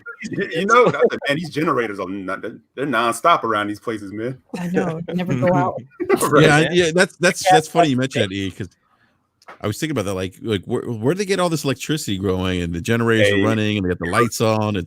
It reminds you it's still a video game. You got to suspend disbelief on some things and keep rolling with it. You know, Well, That's it was only 3 days too. So like, you know, 3 days is not really a long time. yeah, but That power was off for a minute too. A soldier was a soldier that was in there, and he had electrocuted himself. Yeah, he electrocuted himself. Yeah. Yeah, that was fun. But hey, that was pretty funny. what you guys feel about that line that Abby delivered to Ellie when she says, you know, like, we let you live and you wasted it. You wasted it. Yes, that was I like powerful. that line. Yeah, I like that. That was a powerful line. Like, That's her letting you know you about to die. There's no second chances here. Yeah. No, I like that. There's a lot of powerful lines, you know. It's not all cons that I got. You know, there were moments that I thought, damn, that was awesome. And then, you know, warming up to Abby and kind of understanding her side and playing as her. And like I said, I think it's intentional, you know, writing Allie in such a way that made me dislike her and like Abby more. And I think that was definitely intentional. The dogs. Yeah, I agree. Huge point for that. I like that callback to Last of Us 1 with the sniper section with Tommy. I was like, yeah, this is fire. Yeah, I was waiting for a sniper section. I like that. Yeah. You know, it's interesting with Abby. You know, I was very conflicted at times playing as her because I'm like, I don't want to like her. She killed Joel. And then it's like, yeah, she's kind of badass, and I kind of do like her, you know, and then she kind of flips the script and she goes out and she's trying to help, which by all stretch of the imagination are her sworn enemies and what they call the scars. Mhm. And she finds Lev and Lev's sister, and she tries to help the both of them. She goes back for them, you know, and then she turns against her own, That was group. cool. Mhm. Yeah. that's pretty crazy. I like that. Right, Can we talk about how Yara got shot up and they showed it? I was like, damn, it was so quick. Yeah, When she got that was like pretty lit up like that, grimy. I was like, whoa, yo, they really Yeah. going in like this. Yo, what is happening? Well, I mean, they got to figure like she just killed like the main leader of the wolves, so they're just gonna sort of write her off as soon as possible. Nah, after I'm that. just saying, like the way she got lit up, like they actually showed it, like it was like quick, but they showed it. And I'm like, damn, like this That is whole a brutal game. that whole Haven area was just like dope though, man. Especially like when it was on fire. Haven. Yeah. Yeah, you want to talk Yeah. about guys that are huge, Erica? The only person that was bigger than Abby was the dude that you fought at the end of Haven, right? Yeah. That dude. Yes. Oh man, You cut his face, his mouth open. He's still fighting. I'm like, He was not human. That guy. that guy was on something. I mean, good grief! Like half your jaw is hanging off, and you're still fighting. yeah, that like, man was huffing shambler dust, bro. That man was crazy, bro. He was on something. It was crazy. Yeah, he was nuts, and that was one of the more visceral parts of that game. Oh yeah, Did you guys think she was gonna rip off his mouth like I did? Oh, that was, I'm like, Oh, Yeah, I thought she was Pull going this like thing straight rip off. off his head. Yeah, I thought that she was, was gonna do that. yeah, that was crazy. Yeah, it was wild. But that's the thing how they flip that script. Now you have like Seraphites and you have wolves Mhm. after you, and they're spotting you, and then they're like Abby, you traitor and stuff like that.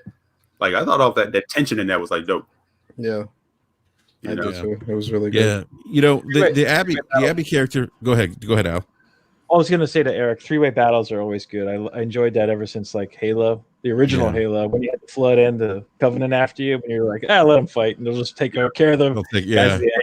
And That first fight when you're in the hospital with as Ellie, and the lights are red, and then you can like make the clickers go after the guys looking for you, the wolves. Oh, that part was amazing. I love that part. I threw a Molotov at them Yeah, as soon as they were like in a little cluster right near the beginning. I was like, oh, that's perfect. Got the Molotov out, lobbed it, hit them. They started screaming. Clickers was like, here we go. I just sat back and watched. And I think at the end of it, it was like one clicker left and one soldier left. And I just like executed the soldier. At that point, I was fine. I just walked right out and shotgunned that clicker. I'm like, I ain't even going to like fake and try to sneak up on you at that point. But that was fun. I love being able to do that, and you get the same sense when you're on the island with Abby and the scars and the wolves are going at each other, and you're basically just trying to get off the island, and they're just fighting back and forth all over the place, and it's just, I mean, very intense. Yeah, it was super intense, and I mean, it was real easy to just like sneak up on people because they weren't even looking at you. They got their backs to you and everything as they're shooting at other people. Yeah. I think I want to go back to what you're saying about like the clickers and stuff. I didn't even know until today I saw somebody do like you could throw a runner into the arms of a clicker. Yeah, anybody. Sunni Legend. I seen that with him. I was like, huh? Oh shit, you could do it. What? I was feeding enemy AI to the clickers. That was actually pretty cool. Yeah, but just at the end. Yeah. But just like the introduction of like the shamblers and stuff like that shit, and you hear it seems like in this game they definitely ramped up the torturous sounds of what it means to be a clicker. Oh yeah. Oh yeah, the sound design of the clickers was amazing. I hate the clickers. Yo. Yeah, it gives me nightmares. Yeah, hearing that through my coming through my sound system was crazy when I was in the when you're playing as Ellie in the beginning in the supermarket. Man, really fun. Man, like you sit there and like watch them and they're just in pain and like it's just that click is just nasty sounding, and then the sound that the shamblers make is just Yeah. Even the bloaters, man, like them charging at you. I'm like, yo, they repped through the these wall. dudes so crazy. Yeah, and Yo. the sound they make when they like and they die and they do that last like implosion of just gases and all kinds of disgusting. That sound is just so. Look, I think the sound design in this game is top notch. Like some of the best I've seen. Like it's perfect in the sense like when you first jump into a room or an area you didn't realize it had infected in it, and it's just complete silence. Mm-hmm. And then as the longer you're there, the more like the heartbeat sound starts to thump, like that bass is starting to get louder and louder, and it's just like, oh man, then let you make a mistake or get seen or step on some glass, then it's just like it just ramps up as all the infected start coming after you. It's just like they did that perfectly. And even to the flip side of it, like how the music, the guitars, all that stuff was used in like emotional scenes. Just whoever did the sound design, like the sound director, they deserve to be promoted or something. I don't know. Like they really did that thing. Yeah. Let me ask you guys something. One of the things, speaking of Abby, I at one point as I got to know her as a character more, I forgot about Ellie, and I didn't want to go back to playing Ellie again. Did anyone feel that way too, as you're playing as Abby? I did. Erica, go for it. No, I was gonna say I don't know if I didn't want to play as Ellie, but I definitely felt like she was so long ago. I was streaming the game and I was like, man, I miss Ellie. It's been years. That was kind of my joke. Like, it's been 40 years because we've been so out of touch with her. We played with Abby so long and I was so into her weapons and what she was doing. And then, it did feel, maybe that's where my pacing issues come in. Cause it's like, when I went back to Ellie, it's like, it ain't really the same as I remember. Like I kind of was feeling the Abby gameplay. And it's a shift. It's definitely a shift. Abby playing as Abby definitely felt like playing Last of Us 1. It felt like Joel, right? Like the weight of the character. Very Joelish. I was even her stealth wasn't as good. Like, not saying it's bad, but like it just wasn't as. They want you to be loud when you play with Abby. Like they want you to really like straight up like just come on out, guns blazing. They give you a flamethrower. That flaming shotgun, man. I had a lot of fun. That was good. Mm-hmm. I love the flamethrower that she picks up in the hotel. I love the bombs. The bombs were everything to me. The bombs were great. My favorite. So one thing about Abby that I find really interesting is kind of the relationship she developed with the kid Lev. I like Lev. It kind of reminded me of the of Joel and Ellie, right? And I love the relationship, and it's interesting because it's the first time like this game for me like bucked a lot of my own or bucked I think a lot of tropes that we're probably used to with games where you were rooting for two people, right? Potentially this game, maybe some people weren't, but I was, as I got to know Abby more as a character. And then you get to like her, or maybe you become immersed in the Abby experience, and then all of a sudden you're fighting Ellie, who you've played in The Last of Us 1 and mostly and that to me just I didn't know how to feel about that moment, and I still don't. I still think about that. It felt weird. Wasn't it weird? Throwing bottles at her and then rushing her. You're trying to punch her down. I'm like, why am I doing this? Right? Seeing how angry her face was too, like when she was like pulling out her weapons and I'm like hiding, trying to get like behind her. Ellie just looked crazy in that section. I'm like, yo, what the fuck is going on there? Like, I thought she was gonna die right there on the spot. And I was like, oh my god, they're gonna make me kill Ellie. This is ridiculous. That'd have been, man. I actually saw that leak before. I was like, I really got to do that. And I didn't think I could. I'm like, there's no way I'm going to do this. And then I get there and it's like, well, here I go. I'm doing this because you're in the game and it's like, you want to do it. But I definitely had a couple moments where I was okay with dying. I was like, go do your thing, Ellie. Just you a beast. Go ahead. It was like, I'm cool with that. Yeah, It was I a felt trip. very conflicted. I very felt bad conflicted. for Dina, man, because man, Oh, I know she God. had a headache and when she woke up, like, what the fuck Oh my happened? God. You know what's interesting about that scene with Dina when Ellie screams out, "Hey, she's pregnant." It made me think about what Ellie did without knowing to what's her face who was pregnant. Mel. And that's No, yeah. why Abby says good. Mhm. Yeah. So Yeah, it's I mean, you're looking for sympathy from me right now, but you know, you just killed all my friends. Right, Yeah. You right, know? yeah. She's like, oh, we can forget all this. We can end this. Like, nah, you did kill all my friends. So Yeah. Yeah. Yo, was I the only one that thought that Tommy died when she shot him like that and ran? I thought he was no, I dead thought he died too. I thought Tommy was dead. Yeah. actually, I did. Yeah, He yeah. shows up at the farmhouse. I was like, who the hell is this guy? Yeah, I'm like, what? Yeah.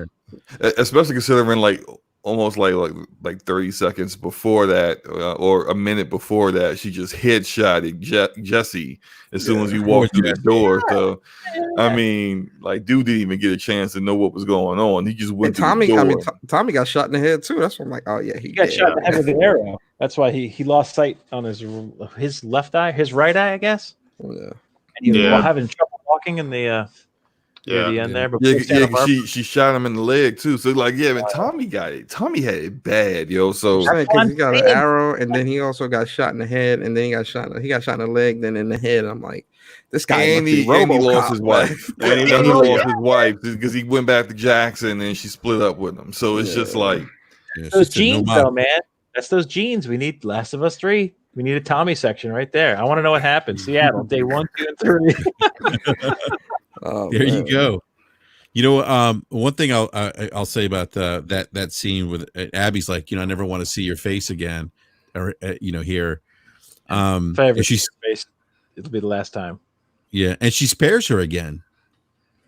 You know, she gives her another chance, like she gave her a chance in Jackson. That was all Lev, though. Yeah, that was Lev. Lev saved Ellie's life at that moment. He did. Yeah, you're right. Because I think Abby was straight Terminator. Like, look, y'all all about to die, man. I don't know. She was like, she's pregnant. She was like, oh, she is. Great. Good.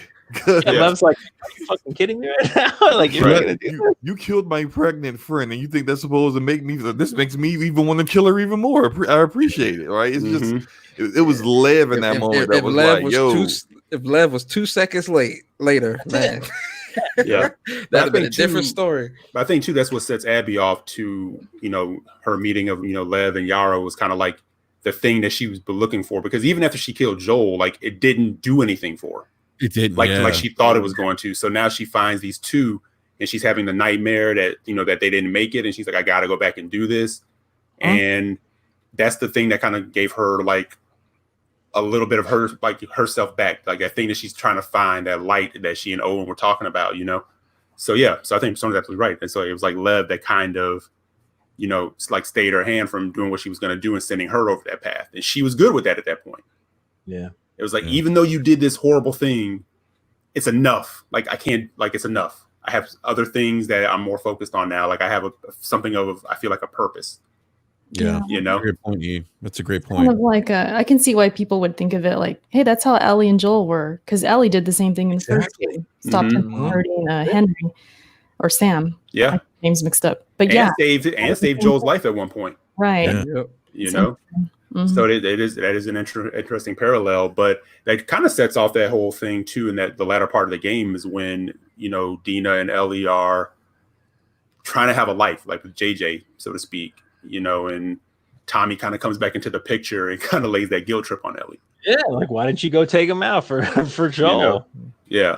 But he's only doing that because he feels guilty. Right. He didn't get a chance to finish the job, and now he has the information of where she is, and he can't go out there and do it himself, because he would have never, if he wasn't all messed up from what they did and what happened, he would have went. He would have went and took care of it himself. But because he couldn't, that's when he tried to lay it down on Ellie's lap.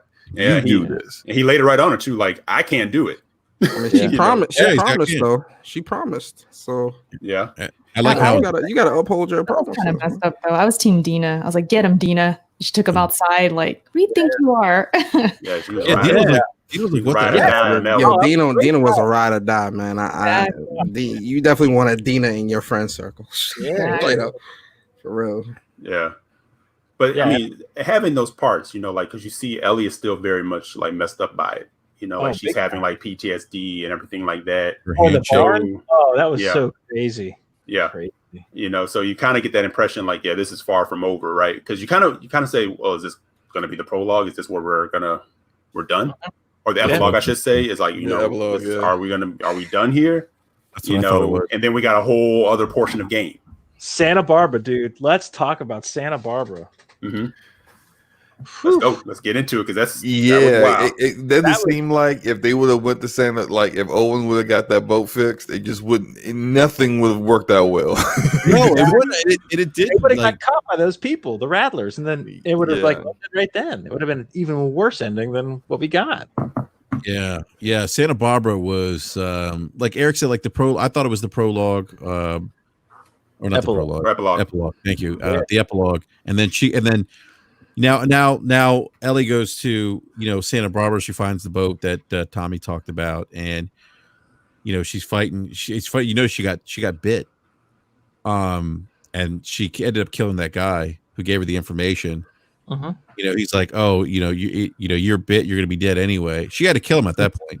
Because remember, it's like no one knows. You know what's funny with that? When she was going to kill him anyway. I thought the ending. I think she definitely was going to kill him. She just wanted the information. Exactly. You know what was funny? I thought the like a theory I had, like when I was playing for my first playthrough, the ending was like Ellie. The type of ending we would have got was Ellie actually died by being bit by that clicker. Like at the end, she ended up turning and dying. I thought that would have been like something to happen, because I feel like she got bit, and what if she never really was. Like her immunity wore off. Yeah, immunity wore off. I thought that would have been like the ending. I'd be like, yo, that's crazy. That'd been a crazy. I would not expect that. Yeah, that'd be a surprise. Or there's like an evolution in the clickers. Like so like whatever she was immune to at one point is no longer, Yeah, because I was like, damn, Ellie got bit. Is she gonna die? I thought that for a second. Like, will she die? Yeah, I was just more concerned of. I thought she was going to like put something around her hand and try to cover it up, because even the prisoners, when she let them out, they as soon as they saw her hand, they started freaking out. They was like, "Oh, she's bit!" Yeah, and she was just like, "Whoa, look! I just need to know where Abby is. Okay, look, I can go die outside. Yeah, I ain't gotta go. Let me go take care of this, and I'll go be a clicker somewhere else. Like, yeah, I'm just like, I was wondering, like, why did she just like cut off like a part of a shirt from the guys that she just murdered and just cover it up or not? But yeah, that's all. I knew she still had the immunity, but it's just that now it's like people might figure it out. Yeah.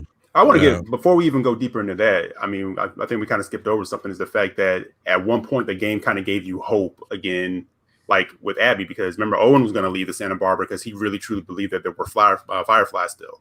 Yeah. And then for Abby to actually find out that it was actually legit, so it kind of gave you like, oh, wow, that's some hope in this bleakness, right? I was not expecting the compound scene at all. Right. And then then she runs into slavers. And months go by. It's not like a week or so. Months go by before Ellie gets there. That's crazy. Yeah, it felt like initially that it was like immediate, but then you find out it's months. And you're like, oh, wow, that's crazy. Damn. You know what's funny is that you're right, E. I got that sense of hope when she found that radio, and she was like, I don't know if I think she said she discovered when she talks to that person on the other side, like where the fireflies were on some island or something. I forget what island it was. I had a sense of hope too, and then it's like the game just punches you right in the gut. She gets out of the garage, and what happens? Gets knocked in her butt. Do you think that after 20 plus hours of that game, I was like, as soon as we leave this house,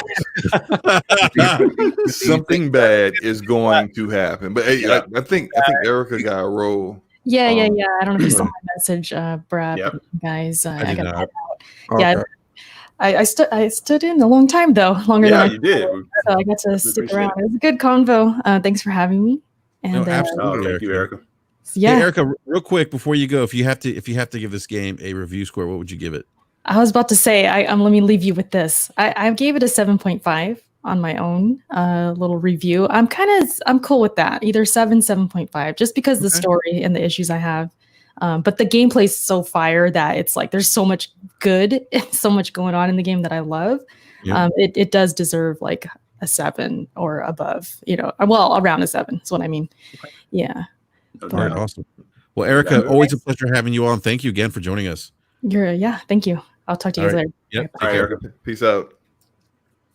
All right. I forgot where we were at now. So I was like, like Slomo was saying, she comes out. It's like, of course she runs into slavers or whoever these guys are. I guess my thing is, do you think that she was actually talking to Fireflies on the radio, or was that all just a trap to begin with? I think it was a trap. That's where I was at. I mean, in this world. Well, I don't know. I'm sorry. Al, go ahead, Al. Go ahead. Yeah, I was like, are these guys fucking with her? I was like, oh shit. But like when they asked like who was in charge, and then they sort of verified that, like who her dad was, that was pretty cool. Now, from what I understand, that the final title scene with the boat looking at the island is actually representative of she and Lev finding it. Yes, because she had the boat with the motor on it, and obviously it goes back to Wyoming or wherever the hell she is with that farmhouse. Mm-hmm. Yeah. We assume. Yeah, but that whole compound was crazy with the fact that they had like clickers tied up. Yeah, they had them like as pets. And everything. Santa Barbara. Let's get into Santa Barbara. The Rattlers, those guys were fucking. They made the guys from the first game look fucked up. I mean, these guys were like the cannibals. I think they had like a rape wing going with like the thing with all the women and all the people who were tied up at the end. Did you notice they were old ladies? I was like, oh my God, this is fucked up. And then they had poor Lev there. I'm like, oh my God, like my heart dropped. I'm like, oh my God, this is. And remember, he's taunting the runner that's chained up. Yeah, they like made him, and he's like slapping him on the head or something. Like he's like totally fucking him. Oh, it was satisfying as hell going through that as Ellie, just burning all those motherfuckers to the ground. Yeah, absolutely was, man. Absolutely was. That thing was a fortress too, man. Because when you got to that last section, there were so many of them that you had to get through. I'm like, God damn, this place is it's huge, man. I was trying to do everything. I tried to go through the entire game stealth, like try to use as little ammo as possible. Yeah, man, it's really hard. It's really hard to do that with the Rattlers. Yeah, because by the design of that like resort or whatever they're at, it's just like it's hard. It's really hard. They were so bunched together, and it's like a Hitman level almost because there was like multiple in and out. Mm-hmm. Yeah, but I knew it was going to be bad when that one prisoner escaped, and when he got caught, he was just like, nah. Headshot, just took himself out. I was like, really? Yeah, it's like that here. Yeah. When you find out like the pillars, you're like, yo, I probably would have done the same thing. Yeah. The pillars, that was no joke, man. When the guy's like, yeah, Abby's down at the pillars, she tried to escape, and you're like, what are the pillars? And he's like, you can't miss it. And I was like, he's damn right, you can't miss it. Yeah, he wasn't bullshitting. Like, he walked out there, okay, here. There's a funny thing in this, where the fact where it gives you like something that's awesome, like a weapon or like an ability, right before something really fucked up happens. Like they give you that submachine gun right before you see that guy kill himself, having to deal with these people. You're like, oh shit, you know? Oh yeah, yeah. Flamethrower before you have to fight that crazy thing in the hospital basement. It's like, yeah, you're right. Yeah. No, you're absolutely right, man. That achievement popped up, and like I was like, "Oh, sweet! I got a trophy." And I check it out. It's like you've acquired all the weapons in the game. I'm like, "Oh shit! Someone's about to drop." you know what's real quick, guys. Because I'm trying to keep this under 2 hours. Because I have to get up early tomorrow morning to head out town. But we're kind of talking about the progression of the story here, and the last part, Santa Barbara, where. Ellie finds Abby and Lev. They're tied up. I thought that they said also that I thought Abby was bit. Am I mistaken by saying that? I thought that she was bit. I thought someone said that. No, she wasn't bit. I think someone who said that. I remember someone. No, they said that Ellie got confused with Ellie. Yeah. Okay, there you go. So we get to see Ellie ties her down, and I'm thinking to myself, wait a minute. She traveled all the way to Santa Barbara, and she's just and Abby's like, hey, there's boats this way, and Ellie's following her, and I'm like, well, why make this trip? And now you let her go. You're walking with her. You're seemingly going to escape from this place, this shithole place. And then, as we know, Ellie, they're getting ready to leave, and Ellie just has that flashback again of Joel. She falls back in, and she thinks it's a revenge story again. She thinks it is. That's how she wants to deal with the grief. Yeah. So but she hasn't come to the point of realization where, this is my personal opinion, obviously not reflective of the panel. But she comes to realization, I think maybe 5 or 6 minutes too late after already beating the shit out of each other, that it's not about Abby. It's about her. It's about Ellie dealing with herself, not Ellie dealing with everything around her.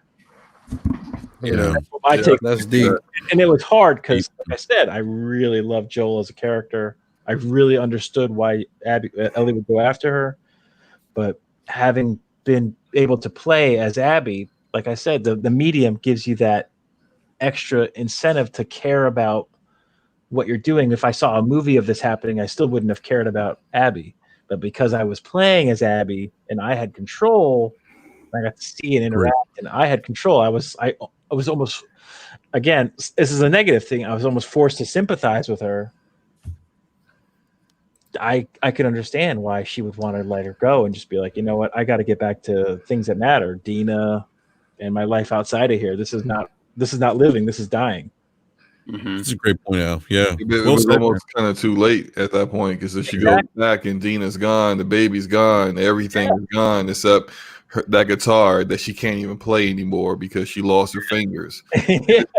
It's I think I get to kind of like to piggyback off of what you're saying. I do agree with you. I also kind of feel like she even though they didn't really show it in the flashbacks, they only showed Joel. But if you look at everyone in that game who exacted revenge or vengeance on someone, they all got what the karma came back to them at some point. Yeah, they all got it. Yeah. And so it's like, the cycle had to end, because if she would have killed Abby, more than likely, with the way that world is, something she wouldn't have made it even back to the farmhouse. Something would have Lev would probably have flipped the switch and maybe gone after her now. Yeah, like 5 years later, Lev shows up with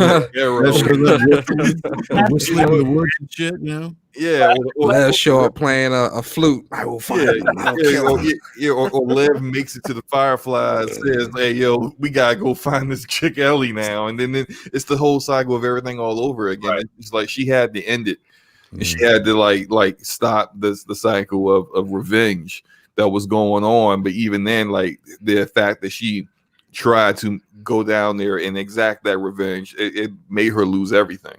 Well, I think also part of it too is that I think Ellie realized at some point during the fight, and even like after when she goes to the farm, I think she realized that what Joel did was wrong and he had to pay.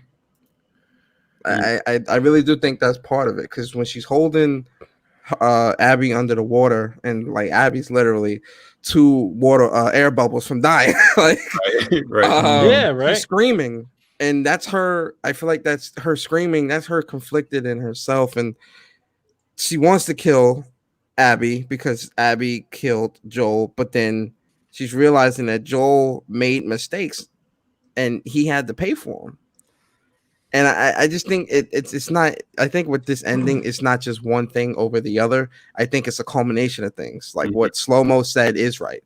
What this is. I think it's everything. It's not just one specific thing. It's all of it. It's just the ending could be whatever you want it to be.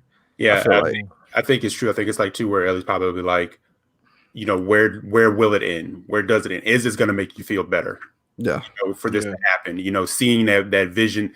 Finally, she wasn't seeing a battered, bloody vision of Joel. She saw the Joel that she knew playing his guitar. Facts. And that sort of gives you that. I'm going to hold on to that and not become this thing that, I would never become. And people said, well, that's not Ellie. Ellie wouldn't do half the things that she was doing. You don't know what you would do if you're motivated by somebody close being taken from you. Exactly. I mean, she forced Abby to fight her to the death by threatening almost comatose Lev on the ground. I mean, like that's fucked up. Yeah, that's pretty messed up. Like That's that messed Ellie up, in the yeah. beginning of the game would have never done something like No. that. Yeah. You know, like people change, things change you. Like that what you've gone through changes you. And I mean, I wonder that final scene with her leaving the guitar in the house and just walking away from the home that no one lives in anymore. Like, yo, where is Ellie going now? Like, what is she just gonna be a wandering nomad? I thought about that too, bro. Like, can she return to Jackson? Like, would she want to return to Jackson? I don't think she would. I think her leaving like that. I think she's leaving to go find Dina. peace. Oh, Yeah. maybe. Yeah. Maybe, yeah. She's leaving to go find peace. Yeah, real quick, guys. Get the super chat for Glorious War. Glorious, thank you, sir. With the $5 super chat says, when do you guys expect a part 3 or the multiplayer? I think Ellie will become a smuggler, just like Joel. I don't think so. I don't think she'll be a smuggler at all. If I don't think she'll do any of that. When Ellie came back to the house, she had no weapons. Yeah. Yeah, she didn't know No, what she to do. didn't. I think she's done. Man. Yeah, she's done. She's done battling, man. Yeah, she's done. In terms of the multiplayer, I think we'll get that around PS5. Yeah, probably. They released a remastered version of it or whatever. I Yes, completely somewhere agree. in that launch window. That's where that would drop. I actually don't want a part 3. I think this story's good where it ended. I don't want a part 3 because I feel like a part 3. I think that's them actually pandering to fans at that point. Yeah, the story's done. I want Tommy though, but I'll settle for it in my mind. you want that day one Seattle Tommy, right? I want day 1, day 2, day 3. And poor Tommy gets shot in the head with an arrow. I'll say this. I think and I'm kind of with Persona, like I don't know about a part 3. But if there was to be one, I have a feeling it won't be anything to do with like Ellie and Joel. Or that it's definitely Abby Lev, straight up. It's Abby Lev. Yeah, it's going into a different direction, like totally. Would you guys be okay with an Abby and Lev then? Last of Us Part 3. Not really. I don't know. I don't think the love for those characters is strong enough to carry a third game. I agree. It would have to have some kind of tie-in back to some of the other people. Yeah. I think comparing it to Joel and Ellie's story, of course the love and the connection is not there, but I think an Abby Lev story could kind of play good if they do a 3 because it can be wolves and Seraphites chasing them or whatever. Like it's because the wolves definitely want Abby dead, and same with the Seraphites, they definitely want Lev dead. And I don't think the war killed all of them off. No. So, even though, and is Isaac dead? I think they kind of still left that door kind of cracked. Is he dead? Is he severely injured? Is he dead? Yeah. Is he dead? Like, back. I don't know. I mean, they didn't show him after that. Yeah, that's what I'm saying. Like they show him fall, like he fell, but they didn't like show his body like bruised, dead, or whatever. So I think they kind of left that door semi cracked a little bit. A little wind getting in. But I don't know. I agree, though. I think if they did, it'd probably be something like The Lost Legacy, where they take 2 characters where they sort of focused on and the part 2 or part 1, and then sort of introduce one character that they beloved. Like Lost Legacy was mostly about Chloe and Nadine, but Sam Drake played a pretty big role in there. So if they do something with like a Lev and Abby, would they focus on, I don't know, Tommy? You know what it is too? We never saw the leader of the Seraphites. That's true. So you always talk about that woman and like the prophet they talk about. Yeah, but they act like that. Who's the leader now? Like who runs them? Like who calls the shots? We never saw that. And like I said, we never saw Isaac die. No, so, we assumed that he was dead. Yeah, it's implied. Yeah. But I think they can I think if they were to do a part 3 and Isaac was, they gotta die, they betrayed me, I wouldn't be mad at that. But then I'm also like, the story, this ending in part 2 is so good, and like this story was so right. Like I don't want them to do a part 3. I feel like doing a part 3 I don't know. I just don't. Yeah. Well, Neil Druckmann actually came out and said a couple days ago that they're not ruling out The Last of Us Part 3, but says going back to the same world will be exceptionally harder. Yeah. So yeah. Well, it's also going to be Well, the next game they're doing is probably 4 years off, so probably another 7 years before you even see it. So Yeah, it's a good don't point. start hoping for it right now. Yeah, Sorry, guys. Well, real quick, guys. First of all, great conversation. I mean, this was a lot of fun. Really enjoyed the dialogue between the panel here and talking about the Last of Us Part 2. Before we make outros, Al, I got to pick your brain, man. Oh, are we going to pick my brain, or can we ask everybody what they thought the overall score would have been? Like you had asked Eric. All right, let's do that. Yeah, let's do that. All right, so well, let's go to the panel real quick and give scores. I'll go to you. If you had to give this a score, how would you score this game? Me? Well, let's just do it on an easy scale. So let's say like a 1 to 10. 7 being average, not 5. People are like, well, 5 is actually average, bro. No, 7 is an average good game. I would give this game probably a 9.5 or a 9.4, only because the faults, I think, are the writing and the pacing. I did have some issues with it. I think the whole package was okay. I just think that it was assembled wrong, but I'm not a creative director. I've never made a game before in my life. I'm just speaking as some asshole who enjoys games, I really, really liked it. I think the combat was the best that it's ever been. I think the characters were the best they've ever been. I think that the graphics were the best they've ever been. Sound design, all that stuff. Like I said, technical level. My only issues were the writing and some of the pieces. That's it. I liked it though. 9.5. All right. Let's go to Eric Jackson. Oh man. Since we have to do the score thing. Sorry, I did. You don't have to do the score thing. I'm gonna give it 2 thumbs up. Oh, I like that. Okay, I like that. All right, man, no doubt. The thumb with the 2 thumbs up. No, but seriously, I mean, is it perfect? No, it's not perfect. Was it enough for me? Absolutely. And again, like I said, I like being challenged and having things thrown at me that I didn't really think about or didn't just follow the pattern. So yeah. So on that, you know what? Honestly, I'll say like 9 out of 10 because like sound design, graphically, I mean animation, and I like the story. I mean, I did. I'm not one of these people hung up on ownership of characters. If I'm that hung up on ownership of characters, I'll start writing my own shit. Kill Master Chief.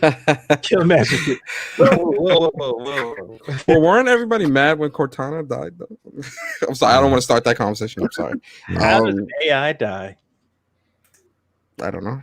She started raging out, right? Started raging out, yeah. All right, let's go with Game Persona, man. What would you score this game? So for me, the game is a 10 out of 10. This is Woo! peak. Yeah, it's 10 out of 10 for me. This is peak game creation, in my opinion. And like I said in the beginning, Naughty Dog has put everyone on notice. Yeah. All right. Slow-mo backslap, the number 1 clicker killer. Slow-mo. How many backslaps would you give this game? Oh man, I can't do the backslaps for this one. There's just too much nuance. I'm gonna give it an 8.5 out of 10. Okay. And 8.5 out of 10 because it's outside of the narrative that I felt like structurally should have been done differently. It would have had a better impact if it was done differently. It's a 10 out of 10 in every other category: graphics, gameplay, sound design, voice acting. I mean, character designs. Like, just name anything. Like anything apart. Environments. I mean, the fact. Options.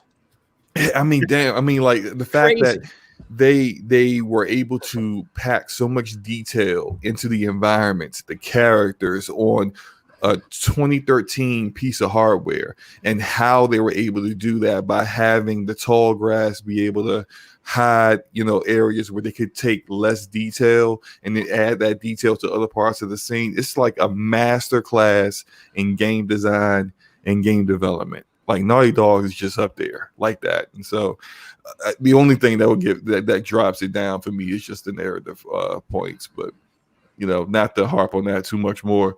It's an 8.5 for certain for me. Okay. Awesome, man. They're up there because anytime something's great, that's when you get the people that want to like figure out any kind of way, to kind of tear it down. Yeah. If you're not great, no one cares what you do. Right. Exactly. That's come at LeBron and they come at all these other things. You remember when the I don't know if it was Eidos Montreal or the creative director there said that the initial Last of Us 2 gameplay, he's like, "Oh, that was all canned animation." Yeah, it was all scripted. Yeah. Oh, yeah. man. When you're average, you think that exceptional stuff is exactly, bro. Amazing. But that average has Shadow of the Tomb Raider. But that's what I'm saying. Like a lot of developers aren't trying to think ahead. I think that's why I think Naughty Dog is so highly regarded, is because they're actually trying to push gaming forward. A lot of these other developers, they're just content with making what they make and getting that dollar monetary, for it. And it's like, and I'm not trying to say that every developer, like there are a ton of great developers on PlayStation and, third party and all this other stuff. But, there's certain developers that are the cream of the crop. And Naughty Dog is one of those developers. And I think other development studios should look at this and strive to be better. Yeah. Straight up. Absolutely. Straight up. Like, and it's not trying to crack, like not trying to say that, these developers can't be great, because they can. You have to want to be better. You have to want to improve your product. And that's going to take some sleepless nights.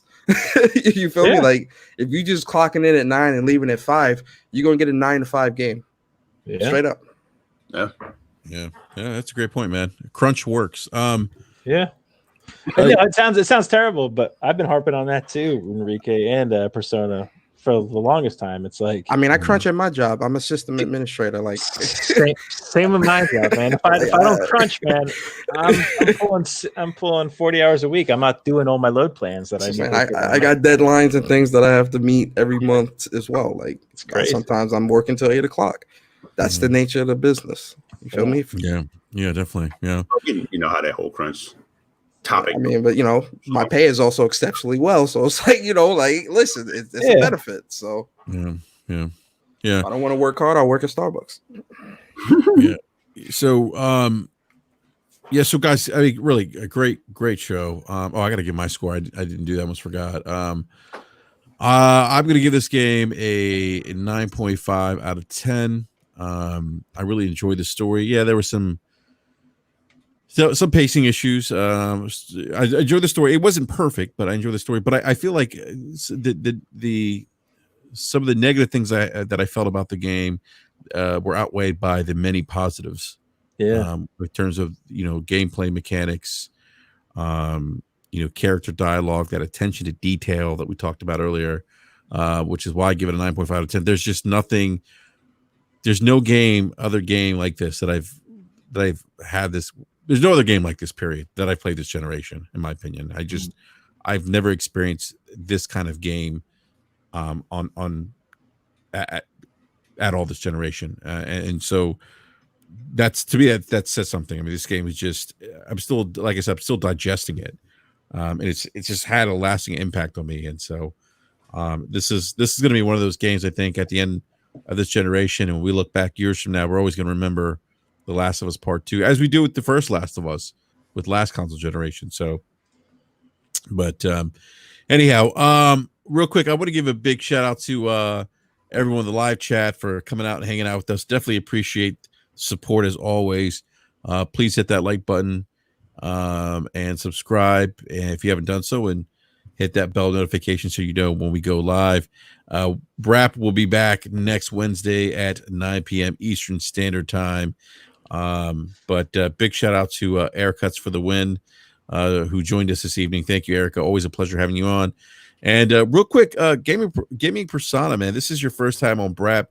Please let everyone know where they can find you. Yeah, no doubt. First off, I want to thank you, BRAP, and thank the panel here for having me. Really great conversation. It was really good talking video games with you guys. So shout out to you guys. Also, shout out to the chat, man. Appreciate you guys for coming through. Definitely support good content creators. And for me, my name is Gaming with Persona. You can find me on Twitter at Persona Speaks, and my channel is Gaming with Persona.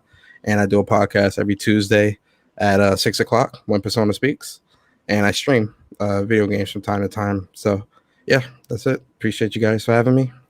Have a good night. Absolutely, man. Always a pleasure. Definitely have to get you back on again on BRAP. So, Yeah. Big shout out to my man, Alcoholicaust, the drunk cat. Al, man, always a pleasure, man. Did we lose Al? I like to. Oh yeah, my microphone actually literally fell on the ground right now.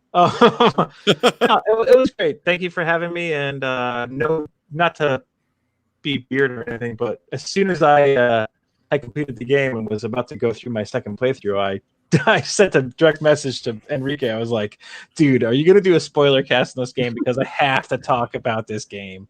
And that's how he got me here. And thank you so much for the opportunity, Enrique. It was great. No, man, absolutely. Always a pleasure having you on, Al. And let's chat after the. Can you stick around after we go off here? Yeah, absolutely. Yeah, okay. Yeah, as long as you guys want, I don't care. All right, all right, awesome, man. And then Eric Jackson, the host of BRAP. BRAP podcast. Yeah, let me know where they can find you, man. Hostess with the mostest. Coming out of the basement. Yep. Moving into the garage. BRAP podcast. Wednesdays, 8:00. No. Right before BRAP. Right before BRAP, it's GRAP. Pre-BRAP. Yeah. No, great show, man. Chad, thank you all for being here and doing what you do. Persona, Al, man, it's great having you guys on. Appreciate it. No doubt. You guys have an open door no matter what, man. You know that. Thank you. So, but conversations in slow mo, man. Again, that review today. If you guys haven't checked out slow mo, very awesome. Very awesome review. It was definitely put out some nice points. It's my favorite review right now. Definitely. Oh man. Hey, man. Make me cry over here. And he said everything he needed to say and didn't need 48 minutes to do it. Oh, some shade towards some angry YouTuber. Yeah. Okay. I see what you did there, E. For real, I have no problem with what Joe does. He does entertainment. That's funny. I was just having some fun at his experience. Oh yeah. But I saw people took offense to what I had to say, which was funny to me. I'm like, because they can't read. Right. Exactly. They can't read right. What I have to say about that, what do you care? If Joe did it for you, beautiful. Yeah. Right. Yeah. And it wasn't, I mean, I disagree with a lot of the things that Joe said, but that said, that was a funny review. Like I thought it was very, very funny. He's I agree funny guy. I agree with like 2 or 3 of his complaints with the game. But there's a couple I agree with, but then it's just like for the most part, he's just exaggerating things, and his score is ridiculous. But it's his character, it's his. Yeah, he's his playing show. a role. He's good at it. That's why he's got over 1 million subs, and that video went up and got over 1 million views in no time. It's the way it is. But my bad. Go ahead, E. No, that's all. Man, I was like, good night. It was a good night. Definitely like talking about this game and seeing what this game is doing to people, good and bad. It's funny. Good and bad, right? Yeah. So, but no. Yeah. All right, man. Slow-mo backslap, the #1 click killer. Yeah, man. #1. There's no one better. Let me stop. I really enjoyed just talking about this. The game has been on my mind ever since I finished it. Absolutely. So it's good to kind of just get it all out of your system, discuss it with people who've played the game, played through it, and just completely unfiltered talk about all the spoilers. Like I did my review, uploaded this morning, and I mean, like when I finished the audio, it was like 27 minutes. I was like, all right, hold up. let me just go through and start like, how many times am I just repeating myself? Let me edit that stuff out. Let me edit this out. Yeah. So like I was up to like 3 a.m. finishing up all the video editing and everything. But it's I'm happy to get it all out of my system. It feels good, and the game I really enjoyed it. I really enjoy talking about games that you enjoy so much with people, and finding out the reasons why they enjoy the game, which are different than yours, which is always fascinating to me. So I appreciate you guys. Gaming with Persona, nice to meet you, bro. Al, always good to see you again.